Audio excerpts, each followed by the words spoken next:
lovely flow of Austin Watling there. The hair blowing in the wind. I was looking at a hair shampoo ad right there. And here we are getting ready to go there. So there's the Pettis right there, right beside Dylan Wright. Mitch Cook, Gas Kobaquid, teammates, I guess. Tyler Medalia's got a teammate today. What did he qualify? We have the qualifying right here. See that. He was. Oh, that's points you got there. Oh, sorry, I got points there. I had times here. I don't know where they went. Blown away. That's okay. He was in the top 10 for sure. Yeah, he was probably 7, 8 or something like that. So a little bit of a wind here took our papers away. That's what it is. But it's nice. Kyle's hair is flowing. Yeah.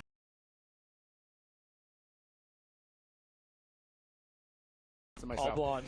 Okay, so the 450 moto number 1 getting ready on the gate. This is going to be a 30+2.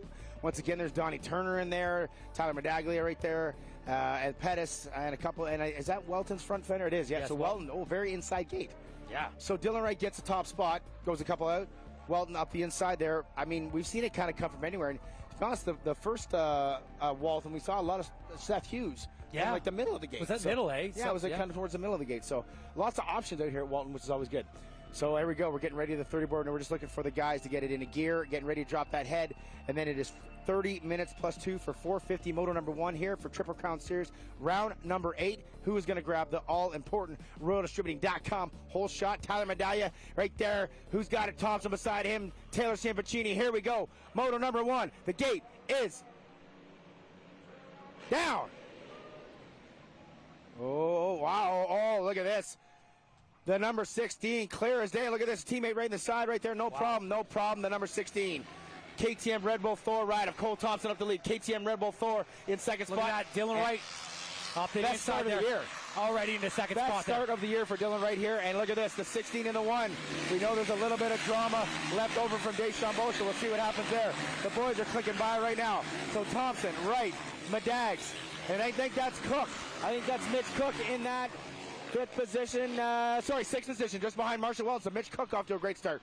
So it looks like all the heavy hitters, all the names right up front, Kyle. Now Pettis getting shuffled back. We know he's dealing with the injury. He's just out there trying to finish out top 3 in the points, so he only needs a few points to do so to get that championship bonus. So Thompson, Wright, Pettis, Medaglia, Welton, all top 5. In the 6th spot, it's Mitch Cook.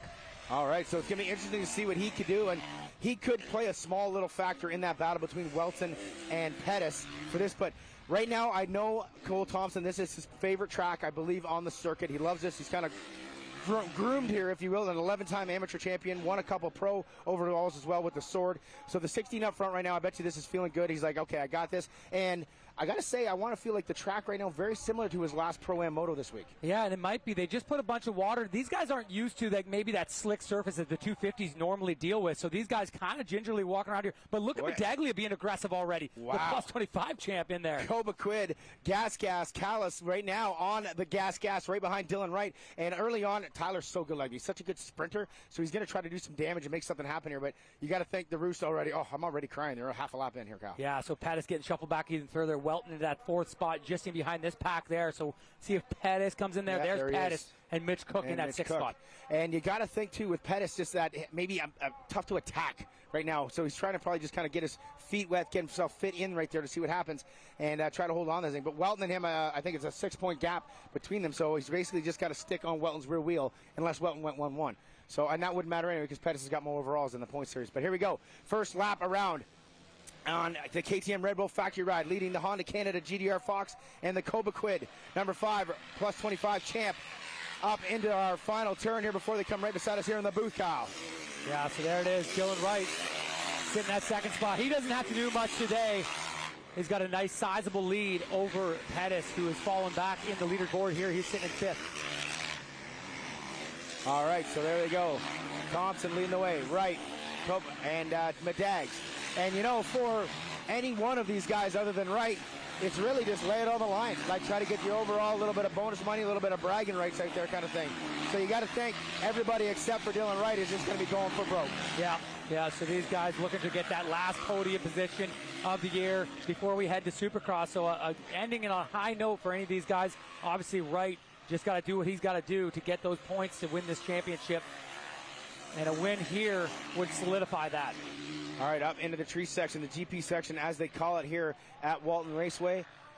Down and step down. Sorry, now they're heading into the GP section. My bad. They're there around that big sweeping curve. Right, like using different lines. You got to like that there, Kyle.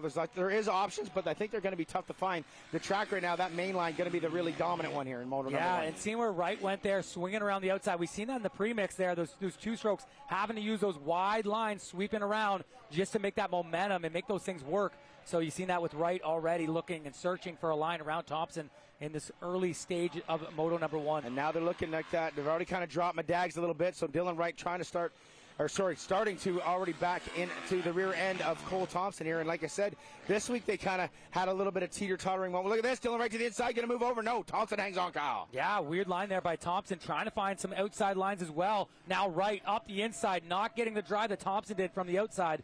Oh, Thompson did that one real good there. Got through the rollers. Very clean, very fast, power to the ground on that big 450 KTM. Now they are coming into the mechanics area. What's going on the board right now, you think, Kyle? Only a couple laps in. He knows that Wright's there. It's something motivational, maybe just, breathe, focus on forward, race the track, something like that. Let's golf Monday? Let's golf Monday. I got you a tea time Monday morning. All right, so Thompson and Wright over top. T-Dag still in that third position. Welton kind of back a little bit farther in that fourth spot on that Team Green Pro Circuit. Huber Motorsports, Kawasaki. And it is still the number 15, Jess Pettis, in that fifth position, and then Mitch Cook in that sixth position just there. So Mitch there it is. Doing Wright. good.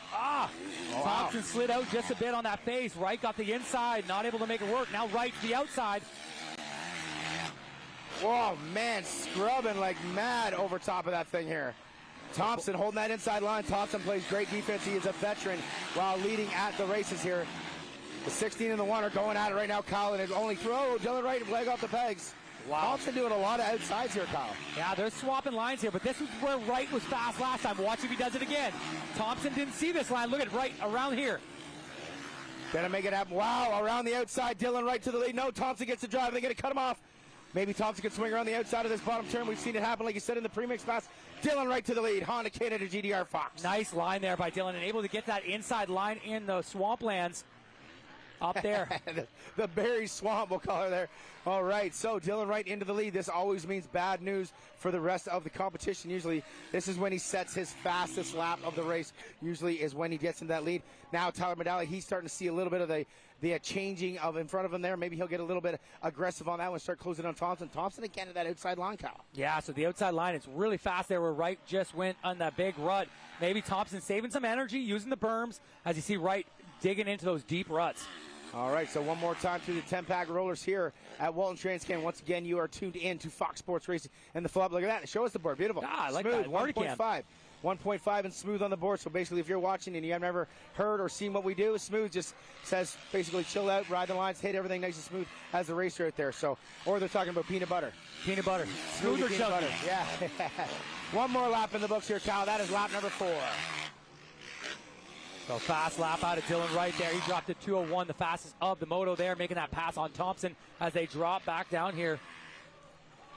So good at dropping the hammer as they make. Whoa, Tyler Medali get a little bit crooked coming into that left-hander, or the KTM lefty right there on that Kobakud gas. And once again, look at this. Tyler picking up at the end of the series as if he was fighting for this championship. We saw him at Podium at both rounds 6 and 7. Right now sitting in that podium position, and you know he's going to keep pushing all the way to the end. So Thompson is definitely not out of the work zone. Yeah, Tyler looked great all week here. He's hungry. He did awesome in Deschambault. He got second and third overall there, and just was always in the mix there.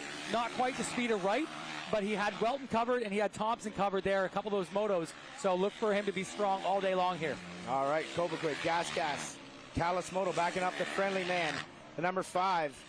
As we alluded to at the beginning of the show, he rode an off-road race, Nationals, plus 25. The guy just loves riding his dirt bike, and he shows it every time that he's on the track right now into the swamp right there.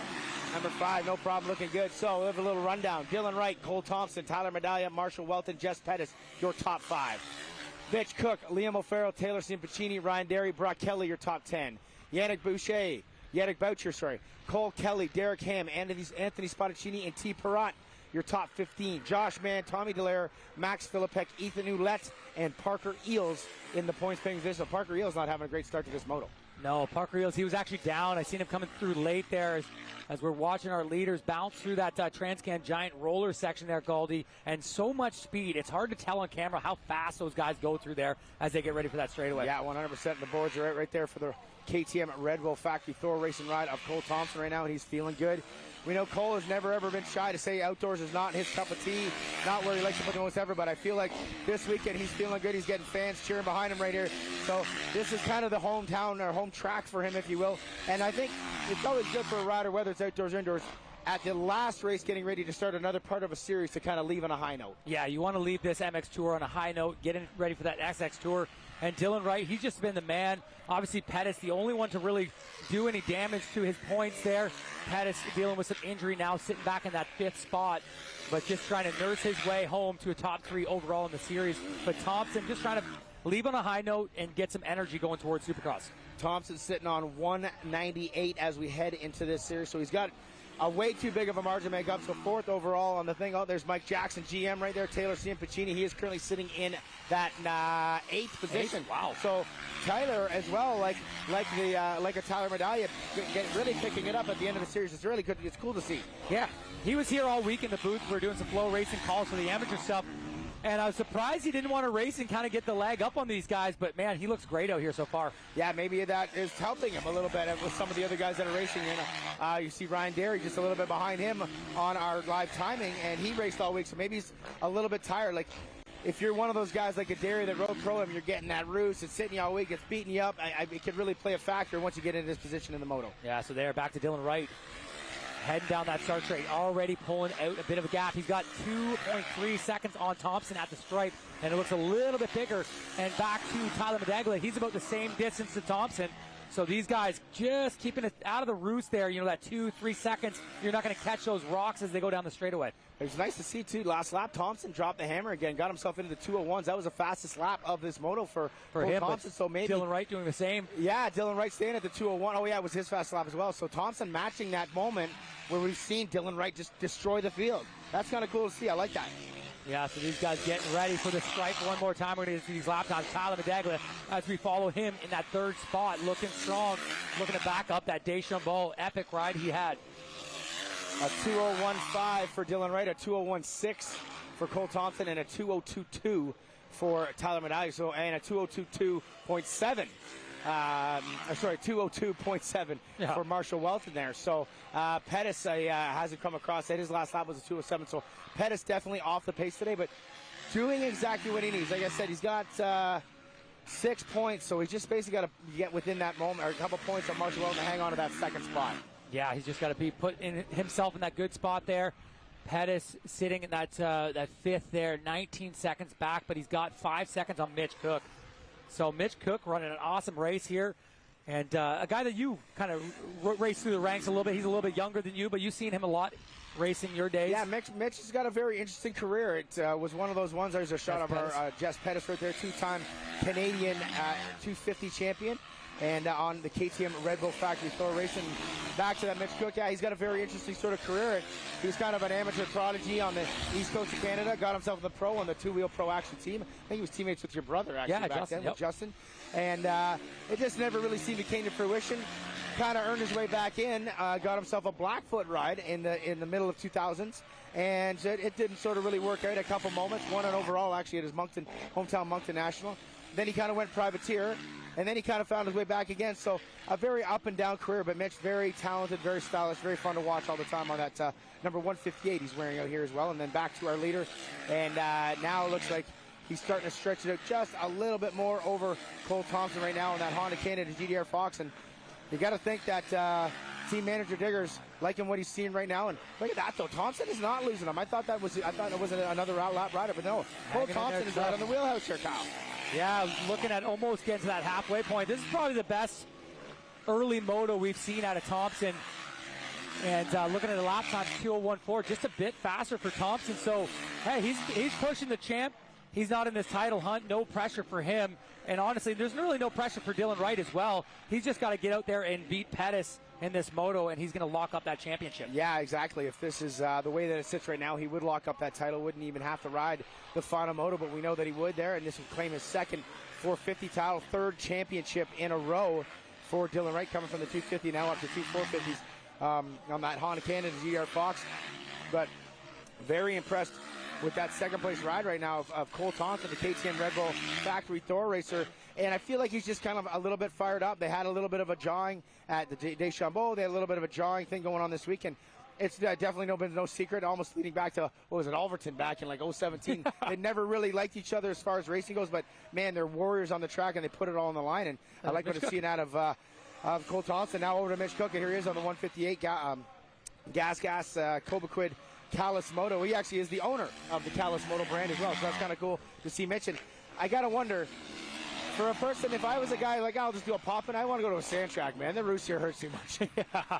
I would choose this track, Galdi. I like the clay. That's where I grew up. You grew up in the sand. But Mitch Cook, just so talented on a bike. He never looks like he's trying, and he just makes it bike just flow around this. It's awesome to see him back. When I heard the word that he was coming back for this race, I got pumped up. Always loved watching what he does on a dirt bike. Yeah, he has probably the most epic whip photos over the natural double, like every single year that he's ever been here. He's probably got another one that we're going to see on somewhere MXP Mag or Direct Motocross out there somewhere from a Lissamore angle. But and actually he has been passed now by Liam O'Farrell, so he is back into that 7th position here. Yeah, so Liam O'Farrell working his way up almost to the top 5 there. I'm not sure if he can catch, well, he's 6 seconds behind Jess Pettis, running a similar speed. We're back to our champion there, Dylan Wright, coming in, clocking in with another 201. Thompson's just slipping a little bit further back there. That didn't look like a 2.7 gap, but it's hard to argue against the computer. That just looked tighter. We'll let the computer do the work here, Galdi. I guess maybe there. Oh, man, that looks closer to 2 seconds to me, but riding so well right now. Cole Thompson, good to see. And once again, thank you, everybody, for tuning in. This is the final round of the outdoor portion of the Triple Crown Series. This is the first 450 moto. We made a swap on you. If you're just tuning in, 450 is going to be first today. And we're going to deliver the drama for the 250 class. That is only a scant 11 points between first and fourth. And that one is going to be hot to trot. But right now, 450cc on the track. And you're watching KTM Red Bull Factory Throw Ride of Cole Thompson. A champion in his own right back in the 250 class. And there, a first shot of the Kawasaki there, the number 2. Still sitting in that 4th position, Kyle. 4.5 back. Yeah, 4.5 back of Tyler Medaglia. So he's got some work to do. Yeah, he's just Medaglia riding all week and coming off like a GNC and those results he had at Deschambault. And just the guy lives on a dirt bike. I don't know, Welton's just not up to speed right away. Look for him to be better in the second moto, but these guys have kind of dropped him. And I expected more out of the number 2. He was strong here in the first Walton 1, but just today, just not up to snuff. Well, he was supposed to race all week long, and kind of with the rain that came down on the first day, there's a lot of schedule changing and a bit of a communication error on team manager part to him, and he ended up missing the moto, or not thinking the moto was going. But anyway, at the national level, you have to cross the gate to be able to race your second moto, and he wasn't able to do it. So he had a plan to race, but wasn't able to pull the trigger on it. Yeah, I spoke with him last night. He was kind of bummed as we get back to that lead pack going down that straightaway. Now Cole getting close enough to eat some roost, and you know how bad that roost hurts here, especially on that straightaway they just got off of. They're like little bullets here. So Wright controlling the situation up front, just getting by a lapper. Another lap in the book, 2:02 for Wright. Thompson clocking in. As soon as that timing and scoring resets there, 2 flat. Wow. Fastest of the race. Wow, first rider to get under the 201s is Cole Thompson right now, and it's very easy to tell that he closed that gap. He knocked a second and a half off of that cow. Cole Thompson really feeling it here, and we are not. Oh, we just actually did. Sorry, we hit the halfway mark that last time by. Halfway to go. Maybe he just needed to take a little page out of Tyler Medaglia's book. The more you ride, the better you do here, as he rode all week in that Pro-Am class, and now it's showing when he's battling up here with the champ. All right, Honda Canada GDR Fox, number 1, leading the way, trying to claim his second title. But behind him is the KTM Factory Red Bull full ride of Cole Thompson here, who won a Pro-Am title this week, making him the most earned amateur titles here at the Transcan, and now trying to maybe claim another sword. He has won the Walton sword before, so he knows that he likes the track, and he's still sticking to that inside line. Well, I seen Dylan Wright just hit that inside line too, okay. So maybe Dylan finding it a little bit better later on in this moto, and it could have got a little bit slipperier and losing traction, but Dylan Wright just in front of Thompson here as he's just in the shadows, and Dylan's not used to that. Usually we see him get the lead the last few rounds, and he's gone, so this might be just a different feeling for him. And let's see if Thompson's got anything for him to battle. Yeah, he's there, but he's not there. He's there, but he's not there. But really pushing hard right now. And I talk about those outsides. What you're saying, well, at the beginning, they're probably a little bit moist and had a bit tack to them. And as they started drying up, it gets more concrete, and maybe the traction is there. But Thompson's still sticking to that outside line, and now maybe it's working compared to the inside. It's like we see that sometimes when the line just isn't working early on, but if you stick to your guns, it ends up being good. So Thompson getting through those rollers, trying to chase down our champion, and it just almost a multi-time champion in his 450 class. After he finishes his moto, if he finishes here, he's got it locked in. Yeah. He joins the ranks of not that many that have won two-time Canadian championships and are in the premier class. But Thompson right now still puts that envelope. Dylan Wright there coming across.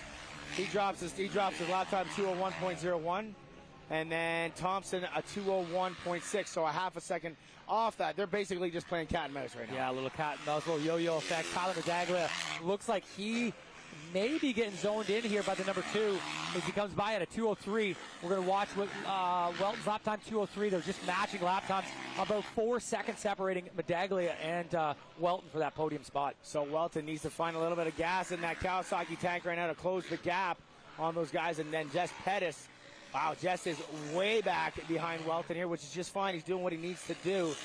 That is a 2-point swing between the, that's only a 1-point swing between the 5th and 6th position, the 4th and 5th position.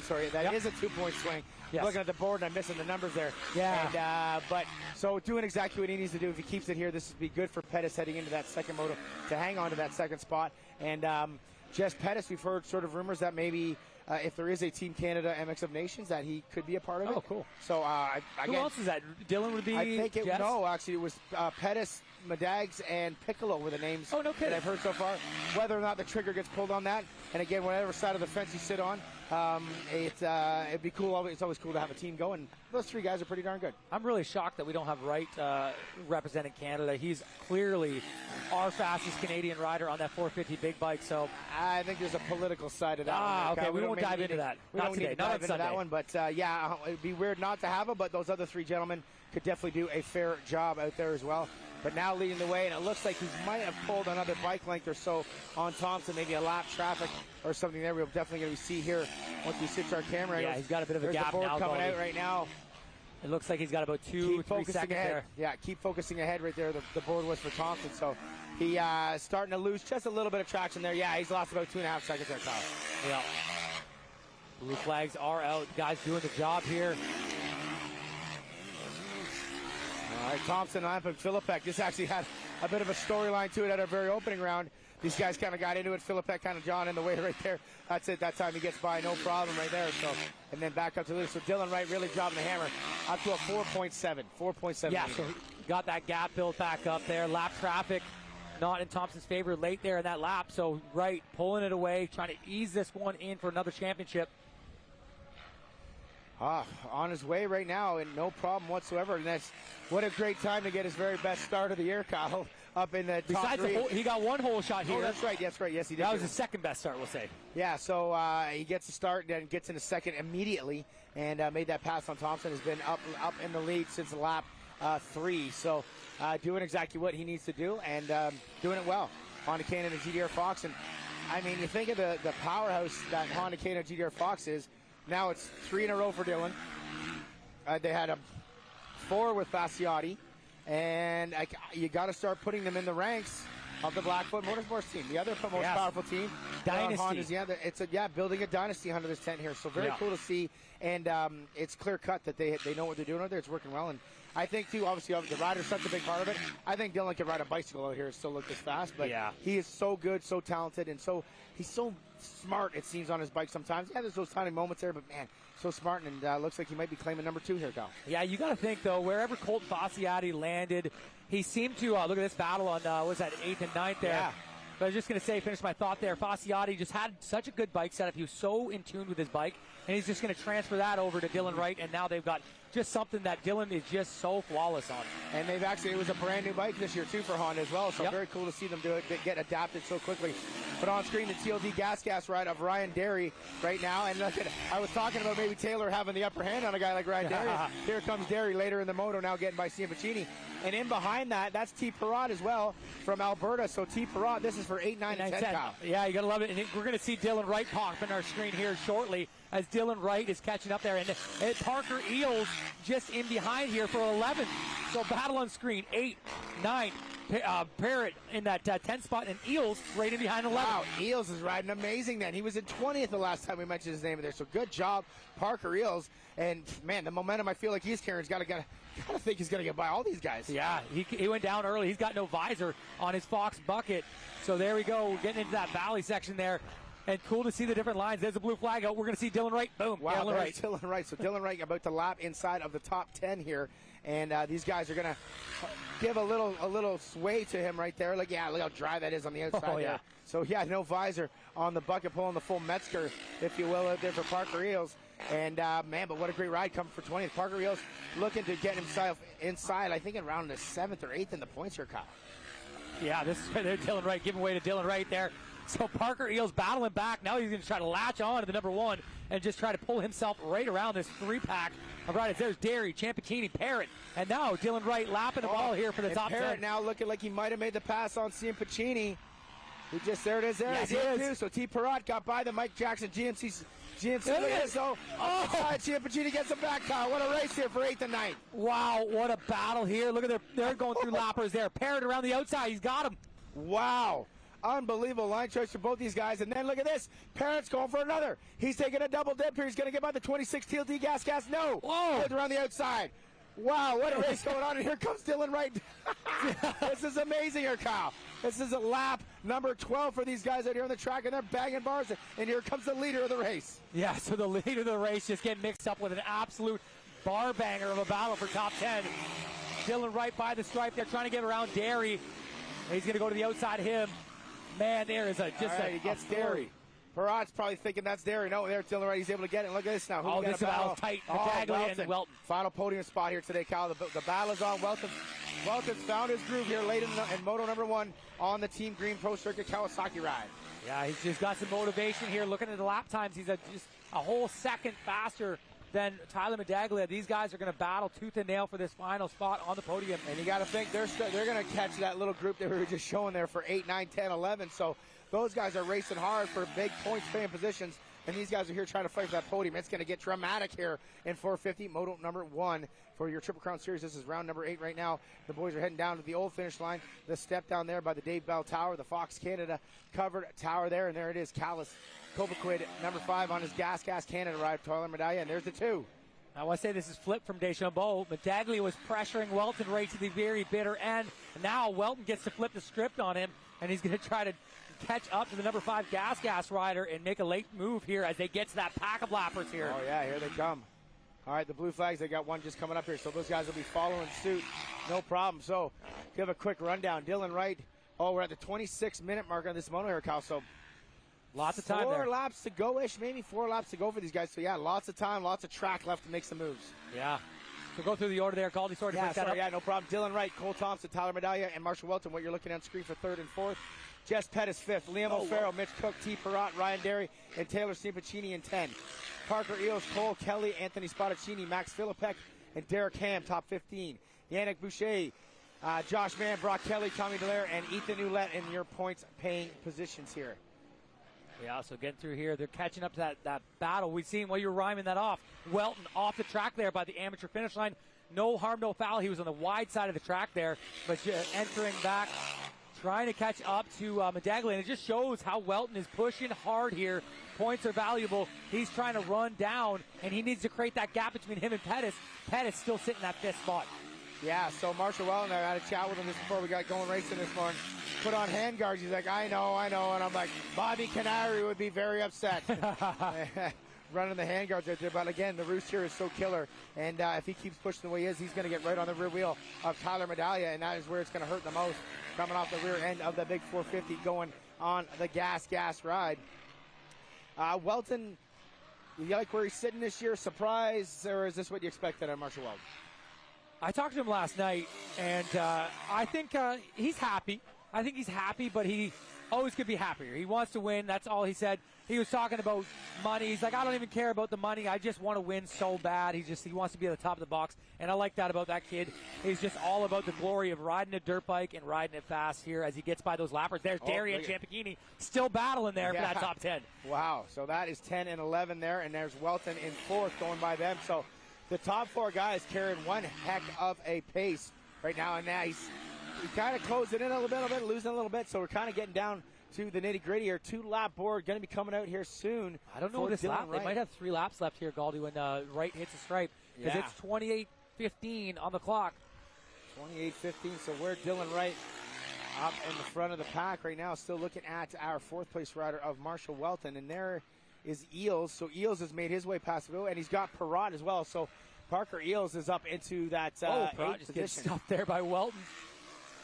Great ride for Perrott. We haven't seen him in a while since he's a Western rider. He's coming out here for the Transcan. There's our leader, though, dropping in just after the mechanics board. He's got that full straightaway distance on Thompson now, so breaking away as they make their way. No 2-board in hand. We still got another minute here on the clock. 3 laps to go. 3 laps to go, ladies and gentlemen. 3 laps to go here for 450 Moto number 1. Dylan Wright leading the way. Cole Thompson in that 2nd position. And, that gap between Welton and T-Dags is tightening up one more time there, Kyle, as they come get ready to hit the strike. Welton closed that gap up again. He had that one bad lap where he flew off the track.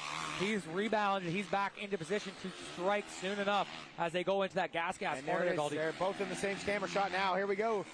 Can gas hang on, or does Cowie have more gas in the tank to maybe make a pass here late in this race? And you got to think the pit board comes out 2 laps to go the next time around. Yeah, so that 2-board, and that's just going to get a little light into the tunnel of Medaglia there, and maybe just a real hard push out of Welton. I love this. They're switching up lines. Welton, they're choosing that outside, really getting the drive for this downhill. All right, stepping down up into our GP section, into the natural double. One of the funnest jumps in Canadian motocross right there. Welton, getting a little bit scrubby on that one. Definitely keeping it a little bit lower in T-Dags. And up and over right now. This is where Welton's got a nice little sneaky inside line here. I feel like I don't know what T-Dags was using. Yeah. But look at that little inside line. Just kind of inside that first little gnarly ride. Sneaky. So Welton trying to find some speed here late in the moto to get up on the podium. Now, if he was able to make this pass, Kyle, that 6-point gap that Pettis has would be down to 4. So this is a big pass for Marshall Welton. This is a big pass. What is it? Sorry, the 6 points, and if he passes that, it's another 3 points there? Well, no, it would be another 2-point swing, right? So he's getting 2 points off right now, down to 4. Yep. And then another 2 would make it down to 2 points. Look at that. Mitch Rempel, good job getting out of the way right there. So this is a big points battle pass if Welton can make it happen here in Moto number 1. And you got to think, if he can get this pass, it just kind of eases the stress a little bit heading into that Moto number 2 and puts a little bit more pressure on Jess Pettis. Yeah, so Dylan Wright just behind us dropping in here. So he's all the way down that mechanic straightaway. He's catching up to Mitch Cook, actually, who's sitting in that 7th spot. So these guys lapping well in. But look at this. Here's the board. What's it say? Make it happen there. But I like that the mechanic puts the board out so Tyler can actually see it too, right? Little head game action between the mechanics down there. Always cool to see that kind of stuff. And yeah, Walton is pushing the envelope here, but he's up against one of maybe the toughest competitors in the history of Canadian motocross right now. So he is going to pull out all the bags, all the tricks in his bag right now to make something happen. Yeah, so these guys pushing the envelope. Look at the lap times for those two. They're in the 201s, Galdi. They're flying. They're best of their moto. Best of the moto. Both of them picking up the pace here, Kyle. Wow. That is so crazy to see guys do that, and it is so neat when that happens right now, when these guys are this late in the moto, when you're supposed to be gassed, you're supposed to be tired. Not these two warriors. They have found the inner tough guy, and they are going after it here, and there's going to be a great way to finish between the 5 and the 2. Yeah, so Tyler Medaglia, he's Iron Man out there. He's got the fitness to go the distance, and only a lap and a half to go. He's going to pin it to win it here, try to get that 3rd spot on the podium. All right, T-Dags, Walton. Again, let's see. I can't see. We didn't swing that time. I think Tyler goes out kind of where the Dylan Wright. Yeah. So he's going the Dylan Wright route out there right now, and I feel like it's a little bit drier, but Tyler loves berm. He loves a good berm. Yeah. So that's where he's going to have. But they kind of look like they're, other than that particular one right there, they kind of look like they're taking maybe a little inside there. Right? So Marshall maybe trying to line up something here to get it set up for this final lap coming up. Yeah, so he's just not close enough, you know what I mean? He just needs a little bit more ground so we can sneak an inside line or a wheel in there and just scare Medaglia a little bit, but he's just running out of track, running out of time here. All right, so Team Green, Pro Circuit, Parts Canada Thor, Huber Motorsports Kawasaki, Cobequid, Gas, Callis, a little mistake from Welton right there, is going to lose a couple bike lengths into that turn. And we're getting ready for the white flag coming out for these guys. Dylan Wright is going to be dropping down not far from us outside the booth here with 1 lap to go. So Walton needs to find something now. Kylie's got about a lap and a lap and a quarter to go. And Tyler has stretched it out a little bit right now. Tyler has stretched it back out. Yeah, these guys have actually gained a lot on our leaders. Here's Thompson going by the stripe there. Medaglia going up to the finish line. They were at 11 or 12 seconds a bit ago, but now it's down to 6 seconds as Walton just screaming at a lapper there. Yeah, Ethan Ouellette on the borrowed bike there, the Team PRMX ride. Had a clutch problem or a starting problem in his shift hole shot challenge. Ended up wrecking his bike, so the Team PRMX guys, Julian over there helped him out. That's pretty cool. So here we go.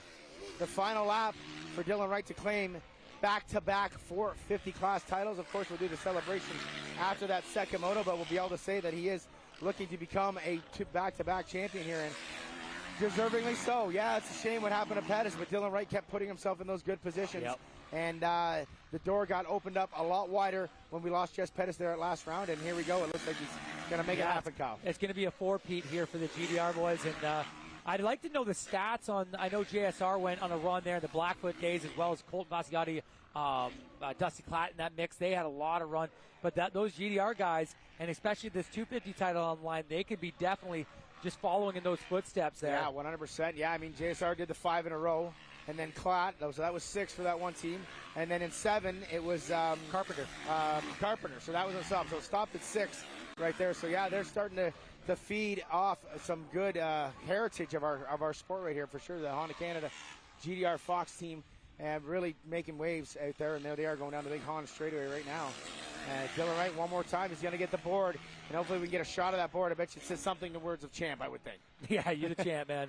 Let's see. I hope Marty's down there. He might not be down there. He might be heading to the podium here already. But there it is, Dylan Wright. One more straightaway. There it is. Look at hand in the air. He knows it. He's bringing it home.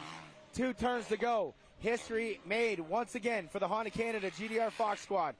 Then back-to-back 450 champions.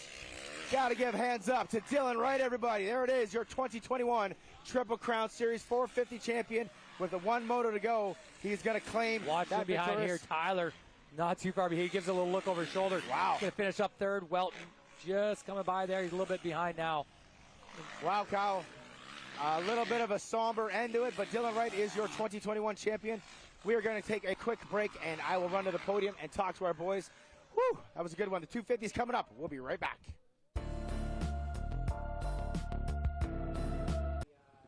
Welcome back live here to the podium, and we are talking about the 2021 450 champion, the guy that just won the moto, Dylan Wright. You didn't have to do it, but you put the hammer down there, did that thing. Cole kept you pretty honest there for the first half of that, but congratulations, buddy. Back-to-back. Just give me your thoughts right now. Yeah, thank you so much. Obviously, it's always good to win the championship, wrap it up in the first moto. We did what we needed to do. I thought I'd ride a little bit smarter in that one. I didn't have to win it.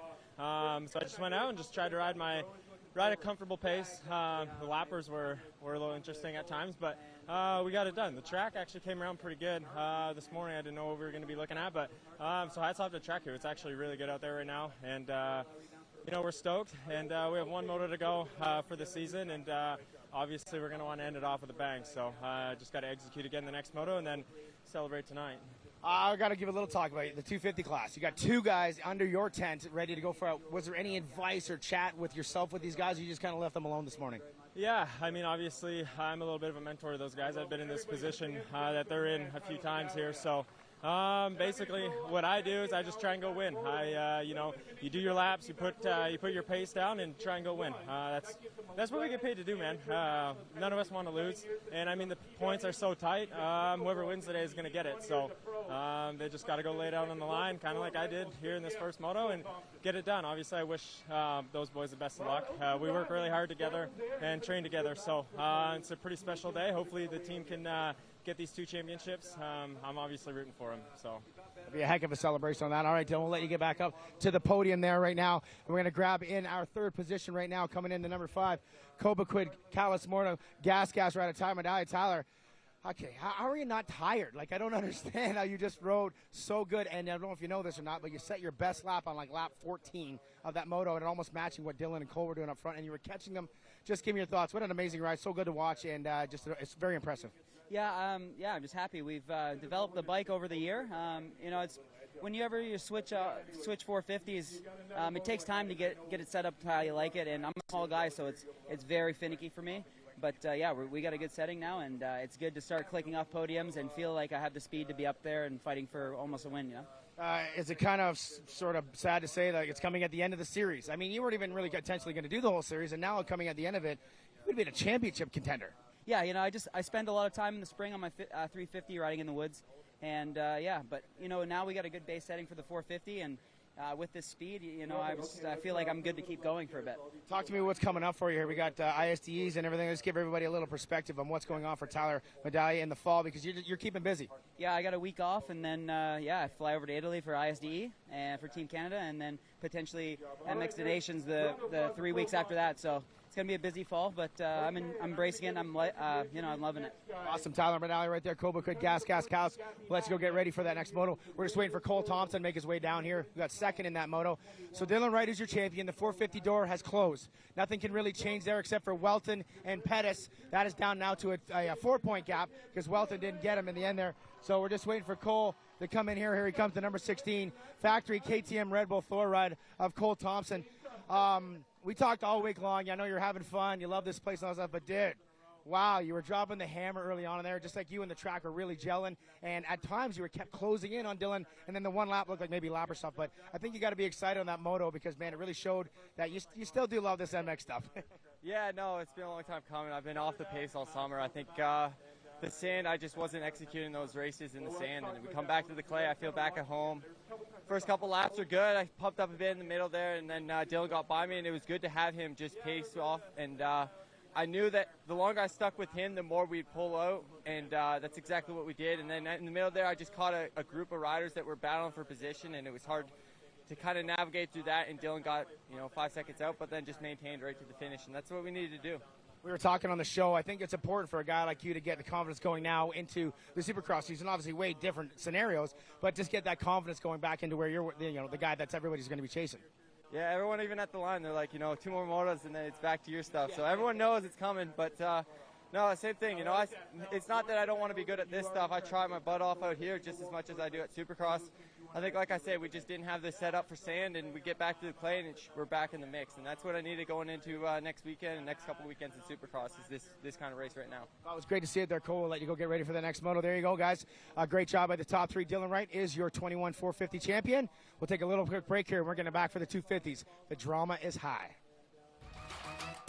With a broken, just the tip of the brake pedal it was that fell off there.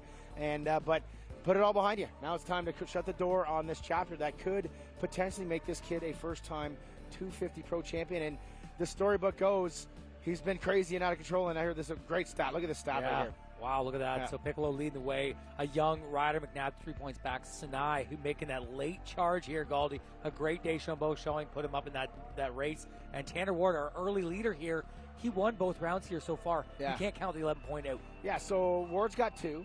McNabb's got 2. Piccolo's got 2. 1. And Sinai's got 1, right? Right, that's right. 7. Yeah, That's that's 7, right. yeah. So we would, if we tied out 2, Kyle, oh man, the math in the head would be going crazy there. We'd have to figure out moto wins and all that kind of stuff. It is going to be an insane day here in our 250 class. There is my camera guy, Marty, right there, just hustling. Marty hustling. The Marty cam.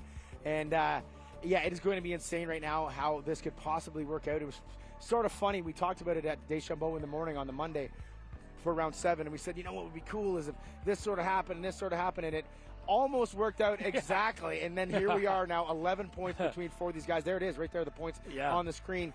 Jacob Piccolo and McNabb, 3. McNabb to Sinai, that is another 4, 7 behind Piccolo. Tanner Ward, 11 back. Like, it is insane. And yes, the Marco Canella factor. Yeah. The Marco Canella factor. He sits in a similar position as Thompson. Zero pressure for the championship. Let's go win a moto. Yeah. Let's go win an overall. Exactly. And that's where the point ceiling is. Not so much drama in the 450, but this class becomes interesting because even if he gets a second, Sinai gets a first, that shuffles the points up. Oh. The Galdi math is going to come probably 10 minutes into this moto, so you guys stay tuned. Okay, so here we go. The bikes are firing up. We are getting ready to go. First 250 moto of the day. Who's going to grab that all-important roadstripping.com hole shot? We saw that Cole Thompson got it in the first 450 moto. He ended up second. There's the point. Oh, I missed it at Deschambault. There it is. Look at the arms. Look at the arms on resting that up fella. for the big one. I always want to ask you, how much you bench? How much you bench, Daryl?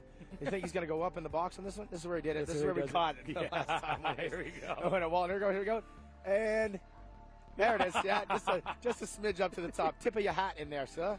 Tip of your hat. And there we go, going down the line. Sinai close to the box. Piccolo right down sort of mid-range on that side. And then is that Mcnabb or Ward right there? Flags blowing in the distance. I can't tell who that is. I think that's there's Mcnabb. So, he likes the inside, and the Weston Rosina touch base on him. Premix champion. He's on the number 100. We're going to keep an eye on his results as they go along. I think he can get top 10. And it'd be cool to see he's on the 150, like you said as well. So Mcnabb, not the best starter. Nope. And he could get bunched up in this first turn. We got to really keep an eye on that number 18 because the starts this year have not been there. But here we go. The RoyalDistributing.com whole shot. Moto 1, 250, 2021, Triple Crown Series. All riders are ready to go. The boys are about to click it in gear. The heads are excited. The heart rate goes up. And ready to drop the gate. Moto 1, the gate is down. Piccolo got a good jump. Mcnabb not so good. Ward right in behind. Ward's going to sneak in there. Piccolo. Mcnabb the worst of them. Piccolo, no problem up forward. Up there. Ward, Canella got a good start this time. And Sinai as well, and I know Mcnabb is outside the top 10 for Mcnabb. So all right, Jacob Piccolo. Little mistake already. Always open the door. Piccolo, Ward, Canella, Frazier, Sinai. Mcnabb about 12th, Kyle. Mcnabb about 12th right now, so he's got some work to do. The rest of the riders clicking by. All good for the rest of the pack. Nobody going down, nobody big. All the riders too slow. Oh, look at this, Ward! Taking it out! Oh, Ward down! Piccolo! Ward goes down, and Piccolo stays up. Canella now maybe taking the lead. Oh, wow, Goldie. This is, Tanner putting himself in a great spot. He was going for it. You got to do that. Look at this. Canella already trying to, Canella to the lead right now. So there it is. Canella taking the lead. Piccolo back into that second spot. This is what we were going to see. Sinai now just getting a little bit of a gift there with Ward. So he comes sneaking through. Wow. When we saw Mcnabb, he came across the line in, it looks like about 12th position, 11th position. So have to find out where the 18 is and then also find out what happened to the 84. Davey Fraser in fourth spot. Great start there for the Carlson Husqvarna rider. So look at that. You got to love what Ward was trying to do. That's exactly what you wanted to do in his position, trying to make a move early and take the head game into the scene here. But he goes down. Honda Canada Junior Fox Tanner Ward goes down. We'll have to keep eye on how he can recoup. But right now it is the MX-101 FXR Rockstar helmet wearing Marco Canella up in the lead, and we have seen him do very well here. Yeah, as they get through that amateur finish line. Yes, so Canella, Piccolo, Sinai, and you think they're going to be a little gingerly here this first lap. A little bit of water you can see a down. bit of like that icy surface there. And is that? No, I think was that Gibbs. Gibbs on there. Yeah. Look like Gibbs there. So okay. Ooh, the top three right now. A very somber sort of first lap. It looked like things are going to get exciting. Now everybody kind of spacing out just a little bit with Canella in the lead. Look at Piccolo through those rollers, though. Wow. Great speed out of the KTM. Right now, that's sitting on a 22-point payoff right there. And look at this. That is the pit board from Andrew McLean. Just breathe. Yep. Take a breath. That's probably one thing that Piccolo does not do a lot of when he's racing out there. He's so intense. Yeah, there we go. Look at Sinai. He needs to attack now. Get in there. I know they're just trying to wait this track out a little bit. That was Gainer in that fifth spot. I apologize. Looks like Mcnabb up to 7th or 6th. All right, so Mcnabb already making some quick work of a few of the riders out there. Back up in there, and Ward. Oh, I think Ward has gone down again, Kyle. Sorry, I'm cheating off screen here. We're looking at the front of the pack. Ward has gone down again. Ward has just solidified that he is out of this championship, I think, here, Kyle. Yeah, it's way back there. Oh, no. Canella off track. Comes right back on and cuts. Canella hops over the berm here. Kyle almost loses the lead. But what this is doing is now kind of slowing up and frustrating Piccolo. Oh, he's looking down. He's got banners in there? Got some mud. Oh, maybe jumped in and hit one of the deep ruts and kind of got some stuff stuck up in that rear brake. Looks like it's okay now. Was able to make that turn, but what that did is kind of frustrate Piccolo a little bit and kind of jostle him, and here comes Sinai. Yeah, that was weird. We seen that with Walton missing a berm last moto, but he wasn't in the lead.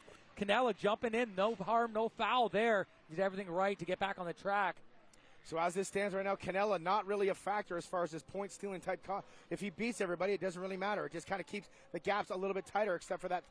There's that 3-point swing from first to second in the points paying positions. Right now, Canella leads Piccolo and Sinai, and I got to say, I like the position that Sanai is in right now. He can kind of watch, sort of check on what's happening, and just kind of sit back and wait for something and just kind of tag in. No pressure behind him, so he's in a great spot, just like you said, Galdi, and he's going to be able to find the lines that are going to work here. He's going to use Piccolo and Canella as his key markers here. Is that Tanner Ward? I can't see who that is. I think that might have been Sam Gaynor, actually. I think that was Sam Gaynor right there. Tanner Ward did cross Gaynor's still up in fifth there. there. Gaynor's there. Okay, and Ward came across. Oh, where was Ward? Wow, he was back. Tanner Ward, 27th spot that last lap. That was not him, but he's way back. Okay, so Canella one more time past the mechanics area. Piccolo right in tow on the Sky Racing KTM Fox Canada back ride. And Darren Sinai right on the rear wheel is that. And I say Mcnabb, he is starting to move up as well. Fraser and Gaynor, we're going to see some lap times coming by here, Kyle. Got to say, Fraser and Gaynor, great starts here and holding their own against the top dogs. They got Mcnabb right in tow. Mcnabb needs to move quick. He cannot afford to lose this time because it's so hard to make up here. These guys. Right. Lap times, Canella, 2:08. Jake Piccolo, 2:07. Sinai, 2:07. 2:10 for Fraser. 2:09 for Gaynor, and 2:08 for Mcnabb. So Sinai, the fastest on track right now, Kyle. Yeah, so this track, obviously slippery. These guys are usually a lot closer to 450 times, but they're dealing with the slippery surface after that water was put down. So right now, sitting at 2:08, 2:07 range. You got to think McNabb's got to make those passes on Gaynor and Fraser to even stand a chance in this championship. We've seen McNabb really turn it on past the halfway mark. So right now, he's sitting in that sixth position. He's got work to do. See Walton just come on the screen cheering on his buddy. So Walton up in that corner there, giving Sinai the signals. Do you think Sinai just sits and kind of waits, or does he try to make a stab right now here, Kyle? I mean, he still is a little bit back, but as a racer, do you want to make the pass now and then hope he can hang on to it, or do you want to just sit and see what happens? He needs to pass both these guys. Probably by that halfway mark, he needs to get around him, and he hopes that Canella can stay in between the two of them, because that would make a nice little swing in his favor, that last moto is winner take all. All right, looking at our timing and score, Tanner Ward up into that 20th spot, so we'll just keep you up to gate on him. But right now, the battle for this title looks like it might be between Piccolo and Sinai. 7 points between them right now. As it would stand here, this would be 9 points for Piccolo heading. And look at this. Piccolo's going for the lead here, Kyle. Jeez. He is not waiting. He wants this championship. He wants to make points gap between these guys right now. Yeah, so Piccolo had a couple laps on this track this week, maybe using that to his advantage, getting very racy early on here. But Canella, he is no stranger to this track. Many amateur titles, very strong here. His first ever pro podium was here as he drops back in. And you know, I never get a chance to ever talk to any of the guys who, like, say who the Canellas or who the Frasers, like, who are they going for? Like, if they're behind somebody, ahead of somebody, are they going to hold them up? Are they going to block them? You know what I mean? Kind of thing. You see how I never thought of asking them that. These kids are all so young. I don't know if they give us an honest answer. Yeah, I know. And look at Fraser dropped off there. He must have went down. He's falling back. But now Gaynor up into that fourth spot. This is the best we've seen Gaynor. He's off screen right now as we watch this lead battle. But Gaynor, and we saw him take the premix moto here earlier today on that Flow Racing app. Once again, here on Fox Sports Racing. Look at this, Sinai at the inside. Wow. And watch this line right here. Piccolo is going outside. Is Sinai going to take a stab? No. I thought he might try to jam it in on the inside there, Kyle. Yeah, so Sinai dropping back in that large step down there, trying to make a move. He's been kind of stalking them, seeing where they're going. He's going to see what works here as they get ready for that valley section. All right, so Canella, Piccolo, Sinai. Sinai using some outside lines. Those insides getting real choppy here, Kyle. So those outsides might come in handy. Look at, there's Walton right now, looking at his teammate, watching him, hoping that he can pull that trigger and make something happen here. So talking about Tanner Ward there off camera, he's up to 16th place, Galdi, so still moving up the ladder. But you cannot give up that much time to these leaders. Fastest rider on track that time was a 2:05 of Sinai. So Sinai is the one finding the speed here, but unable to make any sort of move. Or again, like I asked, does he want to make the move? Canella not pulling away. So maybe they're going to think like Canella was awesome at Deschambault, but he was kind of a little bit off the pace at the end of the moto. Maybe he slows up and gets the bunching going that we've heard going on before in championships. I think out of the three here, Canella maybe a little banged up from his crashes that he's had. Piccolo, maybe the least experienced out of the three, but the raw speed is there. And then Sinai, just not a veteran rider, he's still young in his own right, but he's just so smart. He's been through so many big races that he might be the best option here. He might just sit back in the shadows like you've been talking about and just wait for mistakes to happen and Piccolo maybe to fade off the pace a bit. And we've seen before, if you put the pressure on the number 30, mistakes do happen here. He has been strong all year. these outside lines. I like these kids taking those outside lines, just trying different stuff right there. Mcnabb up in the fourth here, Galdi behind us. Gap behind him, and so here we go. We're going to go across the stripe. Mcnabb is now all by himself, so we're going to see if he can close the gap on these guys in front. He has got work to do. If anybody's going to gain this big of a gap, it's Mcnabb. Yeah. He's shown it all year long. He's been able to come from bad starts, get back up into that leader's position and try to take wins or podiums away. But right now, Sinai pressuring Piccolo. Look at Piccolo, look over. He's looking back. Piccolo. I don't like that when Piccolo's looking back, Kyle. Every time he's done that at every one of the races, he goes backwards. Yes. That's a inside line here for Sinai. No. It's a tell, or what do they say in poker when they said they give up a little spot there. And this every time Piccolo, like you said, every time he's looked back, he's always faded. You can always see, as the rider's looking forward to, Sinai knows it. He can feel it right now. He can feel that he is the faster man on track than the number 30. Is it going to happen right here, Kyle? No. Can't make that inside work right here at the moment. They're still all going to that outside line. And what this is kind of doing with these two is kind of letting Canella get a little bit out there. Again, Canella got no eggs in this basket, but he could definitely play a factor if he starts to fade at the end and kind of making them get that bunch up here. Yeah. But right now, this next lap, this is where I want to see what Mcnabb is made of. Yeah, so let's see. Mcnabb came by the stripe. He was 9.4 seconds, but running that leader's pace of a 2:06. I can see Mcnabb uncorking a 2:04 and really slicing into that lead. Tanner Ward running leader lap times back in that 15th position. So Ward had the speed there. That early mistake looks like it might be the costly one for him. He's got a lot of work to do here. So early on right now, it's the Piccolo and Sinai show, and Mcnabb at the tail end of this, and this would be a 4-point swing for Piccolo over Mcnabb right now, and then, of course, a 2-point swing over Sinai. So this would obviously everything right now playing in the favors of the Sky Racing number 30 Fox Canada. And look at this now. He sort of looks like he's picked it back up again here, Kyle. Wow, the Sinai on him. Great speed down that straightaway for the Kawasaki rider as it gets closer than ever to the inside. I love the switch up. Look at it, Sinai trying to stab in there. Looking up. All right, Kyle, guess what? No, Mcnabb has gone down. Ryder Mcnabb has gone down, Kyle. It is a two-horse race. It is a two-horse race. We had 4, now it is 2, and they are in second and third going in right now. Wow, Kyle. Ward and Mcnabb going down. Mcnabb about to cross the stripe. We'll get to update you now. He is in. Look at this here, Gald. He's got the inside on him. There it is. Oh! Nice pass back by Piccolo. Good counter. Wow. Smart move by the young Piccolo. Mcnabb is back to 6th position now. So Mcnabb making himself working extra hard out here. So a two-horse race for Piccolo and Sinai. If Mcnabb can get back into that 4th position, he's only lose 2 points at 6. There's enough fast riders that he still stands a chance. Piccolo drops to 3rd. We need Sinai to get in there, maybe pass both of them. We're going to have a barn burner here in this second moto. Oh, the drama never ends. The drama never ends. There's that pass right there. Replay. Sinai, look at that. Sinai knew it was coming too. Good job by Piccolo to hit them. He had a rear brake on that one. He had a rear brake on that one. The tip is there. He had the tip and he used it. Okay, Canella, Piccolo, Sinai, 1, 2, and 3. And I love this. They're like super tight. Nothing happening right now. Looking at all 205s that last lap, Kyle. All 205s. Yeah, looking at Mcnabb. He's sitting in 6th. 7th is Fraser. Racine is 8th. 9th is Ward. There is no doubt at all that he can get back into that 4th position for Mcnabb, so to keep the door open for him right there. Looks like Canella's gained a couple bike lengths here on Piccolo, getting a little bit of breathing room, but that can change in an instant in this class. All right, Piccolo now.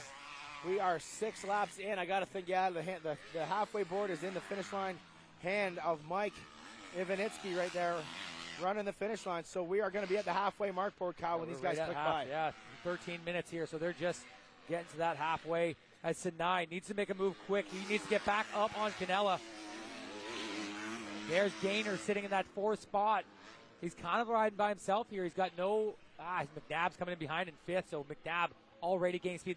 Watch this lap time here, Galdi, after that crash.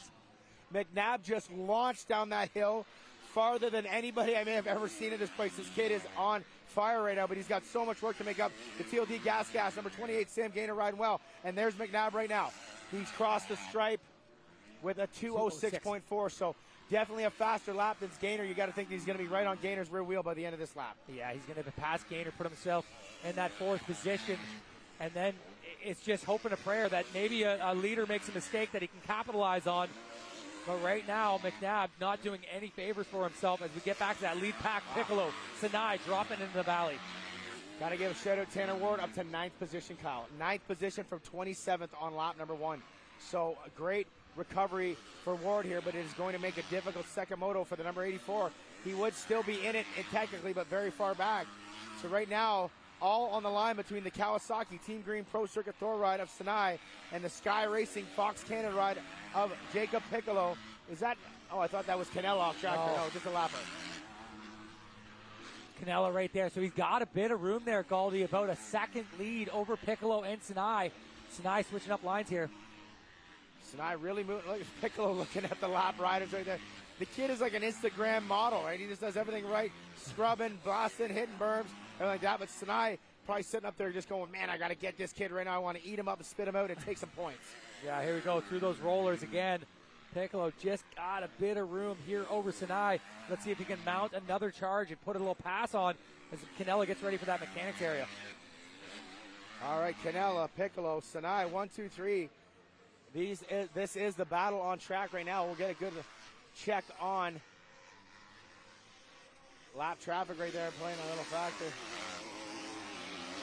The boys clicking by one more time. So a 205.4 for Canella, 205.2 for Piccolo, and a 205.5 for Sinai. So wow. These guys are just matching the pace of each other here. They are it's blasting insane. Yeah, and now Mcnabb is right on the rear wheel of Gaynor here for that 4th position, Cal. Yeah, just coming up by the finish line there.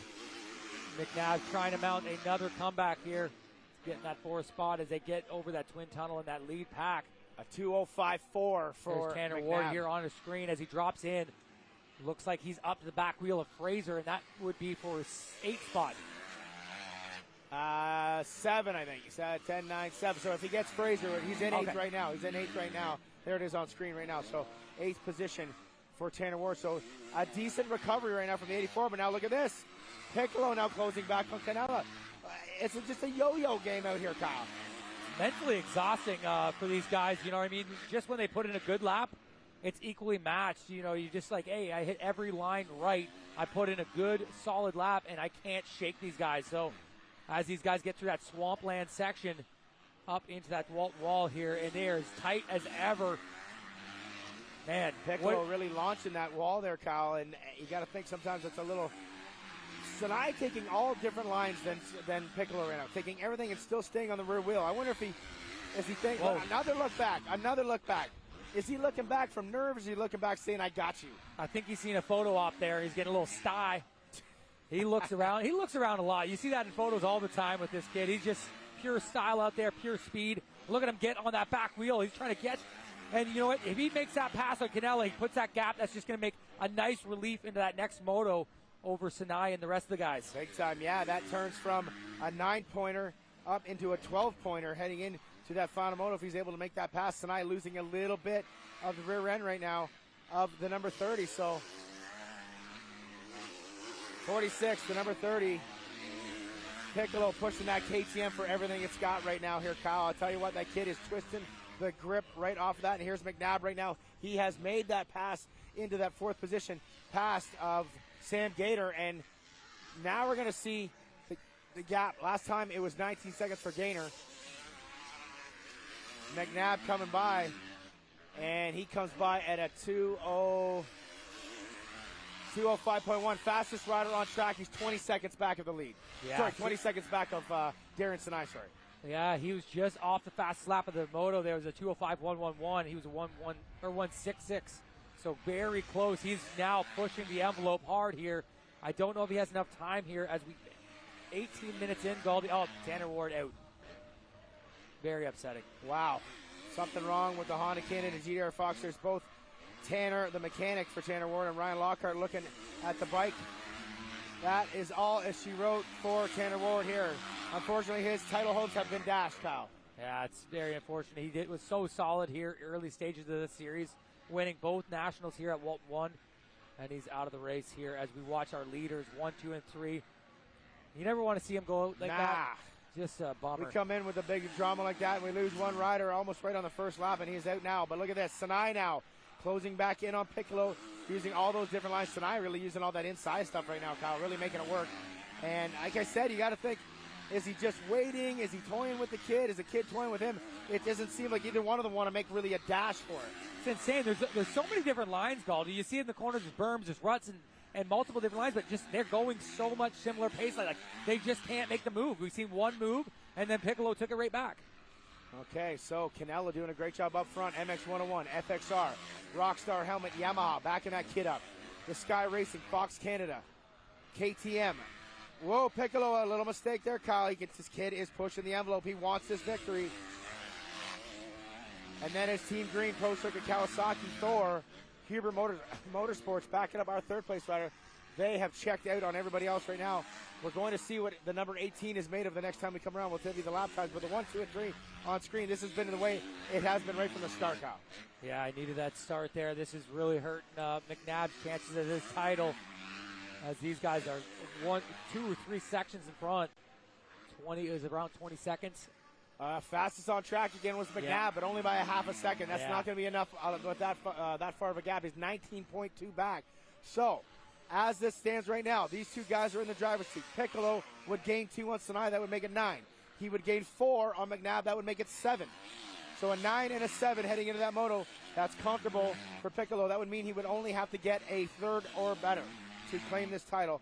And here, if either one of those riders won that second moto. So you got to think that Sinai's going to uncork some speed here. Yes. He sees opportunity right in front of him. It's not a one-on-one battle. It's got one-on-two here. He's got to get by both Piccolo and Canella and just gain a nice amount of points over the number 30 machine. Big time. So Sinai right now waiting. We just hit lap 10 out here. Kyle, what did we do? 15 in the 450. So they got to think maybe 3-ish laps, maybe 4 to go here. Yeah, it's going to be about 4 to go, Galdi. 4 to go. Okay, so it's a lot of time. A lot of laps. It's about 8 minutes for these guys, a little over 8 minutes. So lots of time for anybody to make a mistake or anybody to make a move. Canella right now still doing a great job. He's riding great right now, too. Canella always liked this place.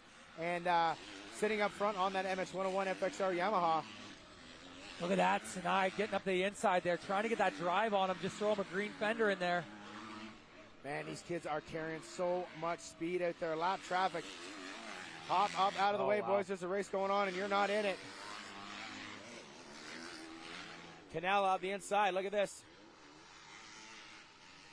Go to the outside, Yates. No, Piccolo goes the outside. Yeah, lappers. He's trying to split those lappers. Nice move by Piccolo to get by. Okay, so lappers kind of making a hindrance out there.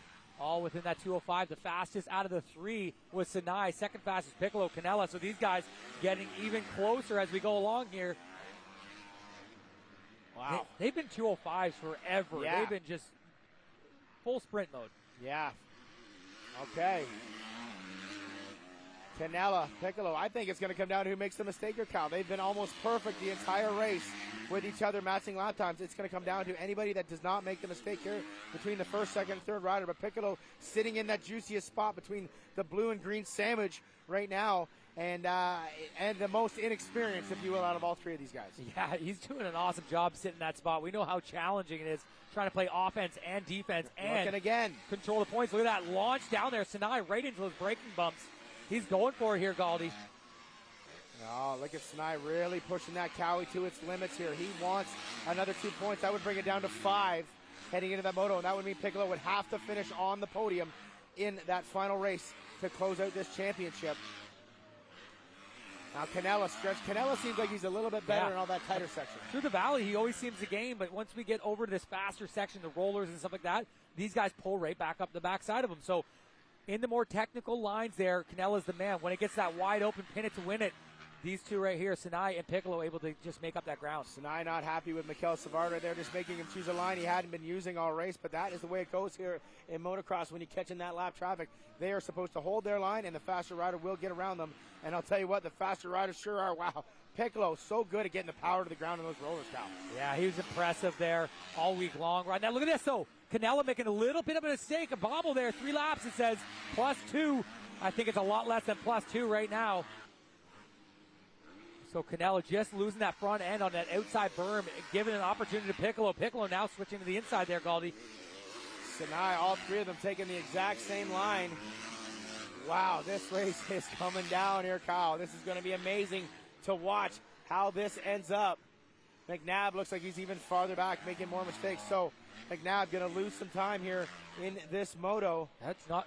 They said 3 laps. Yeah, I thought they said 2 laps on that board. It was 3 laps on the pit board. 3 laps, yeah, 3 laps on the pit board there. So, and Sinai still using some different lines out here. So he is definitely sitting in the best position, I would say here, Kyle. Looking at the front of them now and seeing if what he can do. Yeah, it's going to be interesting. He's still got to make those passes. He's in a great spot, but hey, he's running out of time here. Look at there's Canella's teammate there getting out of the way. That's Powell. Last lap around Mcnabb. Mcnabb lost a bunch of time at 2:07, so he's 23 seconds back. So Mcnabb is 4. He is going to lose. Oh, look at this. Sinai on the inside. Wow, here he goes. Is he going to take it here? He's going to make a move. Tough line there. Yeah, no, just better drive out of Piccolo. Darian Sinai right now is trying to make it happen with 2.5 laps to go here, ladies and gentlemen. The Team Green Kawasaki, is he going to go up the inside? Yes, he is. He pushes Canella, or pushes Piccolo wide. Piccolo on the inside. Oh, a little mistake from Sinai. He gets back around. Wow. That is a tough spot to make a pass. Sinai went for it, and Piccolo read it perfectly. You've got to be impressed with Piccolo switching up lines and able to get through here. Now Canella through 2 lappers. Piccolo, same thing. Sinai trying to get up the inside. He might just get through. Sinai taking his usual line. Piccolo not able to do it. Here we go. Sinai's been going inside here. Is he going to get that rider out of the way? Yes, he is. Up the inside right now. Piccolo's got the drive. Sinai pushing the envelope right now. The 157 is all over the 30. Is he going to make a push right here? Into the rollers they go side by side. Wow, what a move there. Piccolo getting that drive a little bit better through the rollers. But look at this, follow the leader here. Canella is the only one working that outside as they go by the mechanics. Little mistake by Sinai right there. He's going to lose about 2 bike lengths on the drive of that KTM, but he is putting the power to the ground. This is a 2-point swing in the championship here. So big for both these guys. 2 laps to go, Kyle, 2 laps to go. Who got it? Who wants it? Looking at lap times there, Galdi needs to go by the stripe. They're in the 206, 207, 206 there for our leaders. Okay. Let's see if Sinai can maybe try to make a pass in that section once again. I love the poise of Piccolo right now. He's holding off the battles, the charges, that everything Sinai has been throwing at him here in this moto. And this is where he got close last time here, Kyle. So let's see if he can make something happen again. 1.5 laps to go. Here's where it got interesting last lap through this valley section. It's key to carry your speed through these ruts coming into the valley, and Sinai seems like he's just doing a better job right here. But Piccolo gets through that one great that time. Yeah, he dives right into it, gets the drive this time, not as close for Sinai. So Piccolo doing good damage control from the lap prior. Look at this now. Wow. He's back up on the real house of Canal. Ooh, a little bit of slide out for Piccolo. Now let's see if Sinai can get the drive. No, about the same. This is intense here, and Piccolo knows he can throw a dagger in everybody's chances of this championship if he makes that pass on Canella. Uncork it now, Piccolo. That's what's got to stay on the board. Uncork the pass. Go for it. Take that extra 3 points and bring home. Look at that, Piccolo now got to go back to a line he hasn't been using all race. Lap traffic right there. Look at that, looking over once again. Wow, Galdi Lapper's doing a good job here, Kyle. Lapper's doing a good job. I love the different lines they have there. Just not able to make it work there. Sinai going back to the inside here. Piccolo gets to drive in those rolls, just pulls an extra bike length or so coming out of them right now. This is it. Sinai's got to put it all on the line. A lap and a quarter to go here in your 2021 Moto 1 of the Triple Crown Series 250 I think it said class. uncork there, maybe unleash the number 1. Oh, wow. Either way. He's got the flow up in his ears. Fox Sports Racing as well. Here we go. The final turn. Canella, Piccolo, Sinai. You can throw a blanket over these guys. This is going to be a great ending, Kyle. White flag is out, Galdi. It is a sprint. 2 minutes of racing left. Sinai is going to put everything he's ever had into a championship on the line right now. These 2 points are unbelievably important for that Kawasaki rider. Oh, Sinai makes a mistake. He hangs on to it. Sinai slides out, loses a little bit of time. Little bit of mistake by Darian Sinai. Up into that turn. Piccolo's got about 2 more bike lengths now.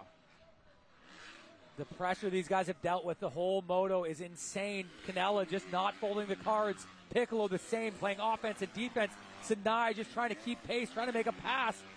He's got a few more sections that are really technical here, Galdi. He needs to capitalize. This was that spot where he was able to close in, but he's lost some time just a little bit with that, losing the traction on the rear end of that Kawasaki. Canella in control right now. Sinai has got to just let it all hang out. He needs the 2 points. This is either a 9 or a 5 right now. Going into Moto 2. Piccolo riding such a great race. The poise of this kid holding off this battle is unbelievable for the past 25 minutes. Oh, we got a medic flag. Medic flag up there, riders down. The boys are getting through, nothing going on. There they are up in that turn. Let's hope the boys really listened in that section and didn't have anything. Piccolo now, back to the inside. This is where Sinai's been able to close in a little bit. Now Kylie's been losing a little bit of time. Yeah, just stuffed that rod a little bit too much, Gold. He lost his drive, but there, Canella's into that Sinai line. Now Sinai back in there. Look at a little bit of traction loss for Piccolo, but he's so strong through these rollers, and it's high speed from here on out. Sinai's even trying more inside. Going to lose a little bit of time. So Piccolo right now looks like he's in control. We have not seen anybody making passes in this section here. Sinai is putting it down, though, Kyle. He's got 3 turns to go. 3 turns to go. Canella, FXR MX-101 Yamaha, looking like he's going to bring home Moto 1 victory. Sky Racing, KTM, the number 30. The final turn. He is going to take second spot. Canella with the win. Piccolo is second, Sinai in third. It is a 9-point gap for Jacob Piccolo in the Moto number 2. What a race by those 3 warriors out there, Kyle. Wow, they did not separate that whole time. Wow. Sinai had some chances there to make some passes, couldn't make it stick. And he's got a nice little points gap going in the next round, the next Moto, watching for Mcnabb to drop in. He's going to lose another couple points there. Waiting for the number 18 if he is still in that 4th position. That would mean a 7-point gap for Mcnabb. Now, a 7-point gap for Mcnabb, and there he is coming down into the drop down. He's still in it. He's still in it. Mathematically, still in it right here. So, Piccolo has got 7 over Mcnabb and 9 over Sinai going into our final moto. It's time to take a short little break. I'm heading to the podium to talk to the Warriors. Welcome back live here on Fox Sports Racing and the Flow Racing app here with Marco. Out of that championship, but man, you showcased once again that if all those little falters weren't there, you would be in this title hunt, man. The speed, they hounded you the entire moto, and you just put it behind you and did a great job. Congratulations. Yeah, thank you very much. It felt good to get out front, and then I was in third on the first lap, and I know Tanner was going for the championship points in that turn. They both kind of bobbled. He went down, and then next thing you know, I was in the lead, and it's not very often I see the lead on the first lap, so I tried to do everything I could just to keep that clear track and ride my own race, and it was chaos. Like 3-4 laps in, there was a rock in my back brake. I blew off a berm, and I'm trying to kick. We got that on TV. I'm trying to kick that thing out. I'm happy I was able to get it out, and then just didn't look back. You know, I knew they were there pressuring me. I knew they were going to go for it, and they need every point they can. But I'm here to try and win races, and I'm so happy to be able to win that first moto. Is there anything in the hat? We tried to ask this before the show. Do you got anybody that you would like to see win this, even though that you're out of it? Is there a choice rider of one of these guys going for this battle? These guys are all good dudes, man. We're all out here racing hard. So whoever ends up winning, you know, they deserve it at the end of the day. So, you know, that's it. We'll see how it unfolds. And out of all 4 of them, man, it's whoever deserves to win it. You know, they're going to carry that number 1 plate. It sucks. I obviously really want it, but to be this far out and win a moto is awesome. Awesome job. Congrats there, Marco Canella. Right now, we'll let him get up and do his podium speech there with Brett Lee up on the podium there. We'll bring in third in that Moto 1 here, Darian Sinai. He's just standing to the side of me getting stuff ready right now. We'll bring him over here, the number 157, with an absolute epic ride. Darren, you did not leave anything out there, right, man? You took it, put it on the line, you went for it. You're going to come up just a 2 points short. We're going to be back to 9. Still a shot. There is still a chance in here, man. Just talking about that race and what was going on, because you'd catch, you'd lose, you'd catch, you'd lose. It was sure fun to watch, but I know you wanted to be in front of him at the end of it. Yeah, for sure. It's a little bit tough to pass on this track right now. I just went out there. I didn't get the best of start. Somebody on the inside kind of pushed me pretty wide. So I was happy to come out. You know, I was like 6th, got into, 4th and then 3rd pretty quick. Yeah, at that point, I got a little bit pumped up, honestly. It seems to be happening this year on all the first motos for some reason. So I just tried to relax and, just ride smooth. And then I felt like I could catch up to them, and I made a push. I caught him. I made a couple moves, but just not very precise, and he got me right back. And, yeah, it's the way it is. I wanted to beat him because he's, first in the championship right now. But I'm just going to go out and put my head down and try to win this next one. I guess it's kind of all for broke now. 9 points there. That means he's got to get around a 5th or a worse than a 5th kind of thing. Any bike changes go again? Yeah, I'm just going to, get ready for this next one. I think the only issues I had was myself out there, where it's hard packing. The ruts are so small, so I'm I'm just a little bit too tight. I need to just flow a little bit better. But I had a couple good lines out there. I wish I could have just, been right on them when I got to those lines. But it was all right. Those guys both rode good. We're all pretty similar in speed and stuff. I got the fastest qualifier, so I was happy to get that. But a little bit bummed right now. Just going to try to regroup and go out and try to win. All right, we'll let you get back to the truck. Good job there for Darius Sinai on the Team Green Pro Circuit. Hebrew Motorsport Parts Canada Kawasaki. We're going to bring in second spot in that moto and current points leader Jacob Piccolo. Dude, so impressive. You handle the pressure the whole time. He makes a couple stabs at you and you sneak right back by him. Just talking about that moto, you did exactly what you needed to do. You got yourself an extra couple points. A little bit of a cushion, not a huge one, but a little more cushion. Just give me your thoughts on that moto because it was impressive from my end to watch. Yeah, for sure. That was a fun moto. I got off to a whole shot, and Marco got past me kind of quick there, and it was super slick, and I really didn't need a push for that win. Darian was past me one time, and I had some good defense. I passed him right back, and I just got to do that one more moto, and yeah. Can we bang out that start? Will you make any bike changes or anything like that, or does it just get fresh stuff on and go? Fresh stuff on. The bike was pretty solid, so I don't think any changes need to be done. Sounds good, Jacob Piccolo. Well, you get back right there. There you have it right now. This kid is poised. He is ready to try to bring home his first ever Canadian championship. Very impressive. Darius Sinai wants it. Mcnabb finished fourth. Now he is 7 points back. Sinai 9 points back. There's still a shot for both of those guys, but it's a little bit longer now as we head into second moto. 450 boys are heading the line. We're going to head to commercial, and we'll be right back with some more action here from the final round of the Triple Crown Series. Welcome back once again here, everybody. Before we get going into that 450 final motor, once again, Ryan Gauld and Kyle Thompson in the booth. And Kyle, so far the drama's been solid. A little bit quiet in our 450, but so Dylan Wright has won the 450 championship. But there's still 4 points looming between Pettis and Walton. But the 250 is the 250 stuff is. It's still got some magic coming. But right here in this one here, there's your 2022. No, 2021. What year are we in right now? 2021. Triple Crown Series champion Dylan Wright, back-to-back here in the 450 class. And, again, deservedly so. We've shared it a couple times here. He's definitely been the fastest guy.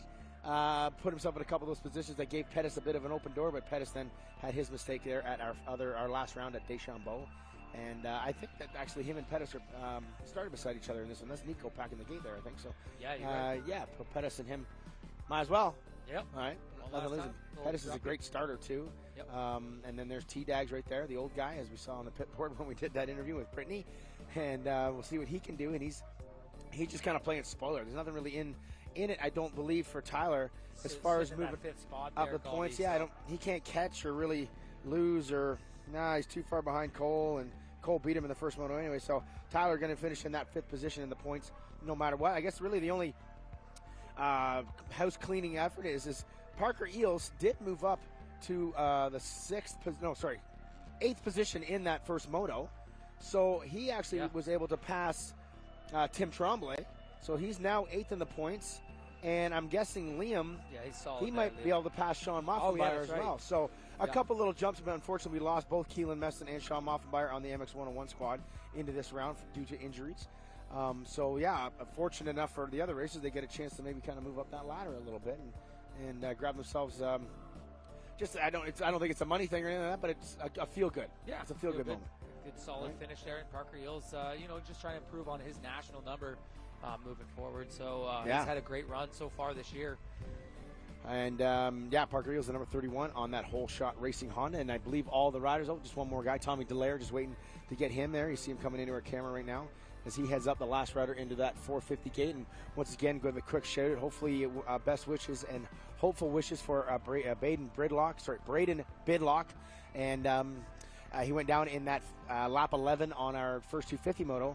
And we had to have it a little delay. So we know that was a little bit serious, but we're hearing that he's getting transferred out there. And hopefully, best wishes to him and a speedy recovery on that one. One of our privateer heroes out there. So I believe out of the Alberta, is that where he's from? I think he's Alberta. Yeah, he could be. I hope he's. Best wishes to him. So we will. Looking at this, we're only about the 10 minutes. Not even 10 minutes. About 5 or 6 minutes off of that initial gate drop, which was at 3:08. So we're sitting at 3:15. So not too bad. Not too bad there with timing. No. So hopefully we can. We'll just knock 5 minutes off the 30 plus 2 here. These 25 plus 2, boys. 25 plus 2. There we go. As the guys are getting themselves ready for the final gate drop of the 21 season here for the Triple Crown Series. This is the MX portion, and in only 2 weeks' time, Cal, after this closes out, we kick into the Supercross portion of this. And almost all of these guys likely going to be on those gates there, so it'll be cool to see. And we are going to go for dunes on a brand new built Supercross track, which is exciting. Yeah. That's exciting. Yeah, 6-lane Supercross track. Here it is. Diggs put together there, yep. Give it. Oh, he did it for us. What a guy. He knows it. He knows it. Daryl Murphy, the best point in the business right there. I tell you. That was awesome. That was beautiful.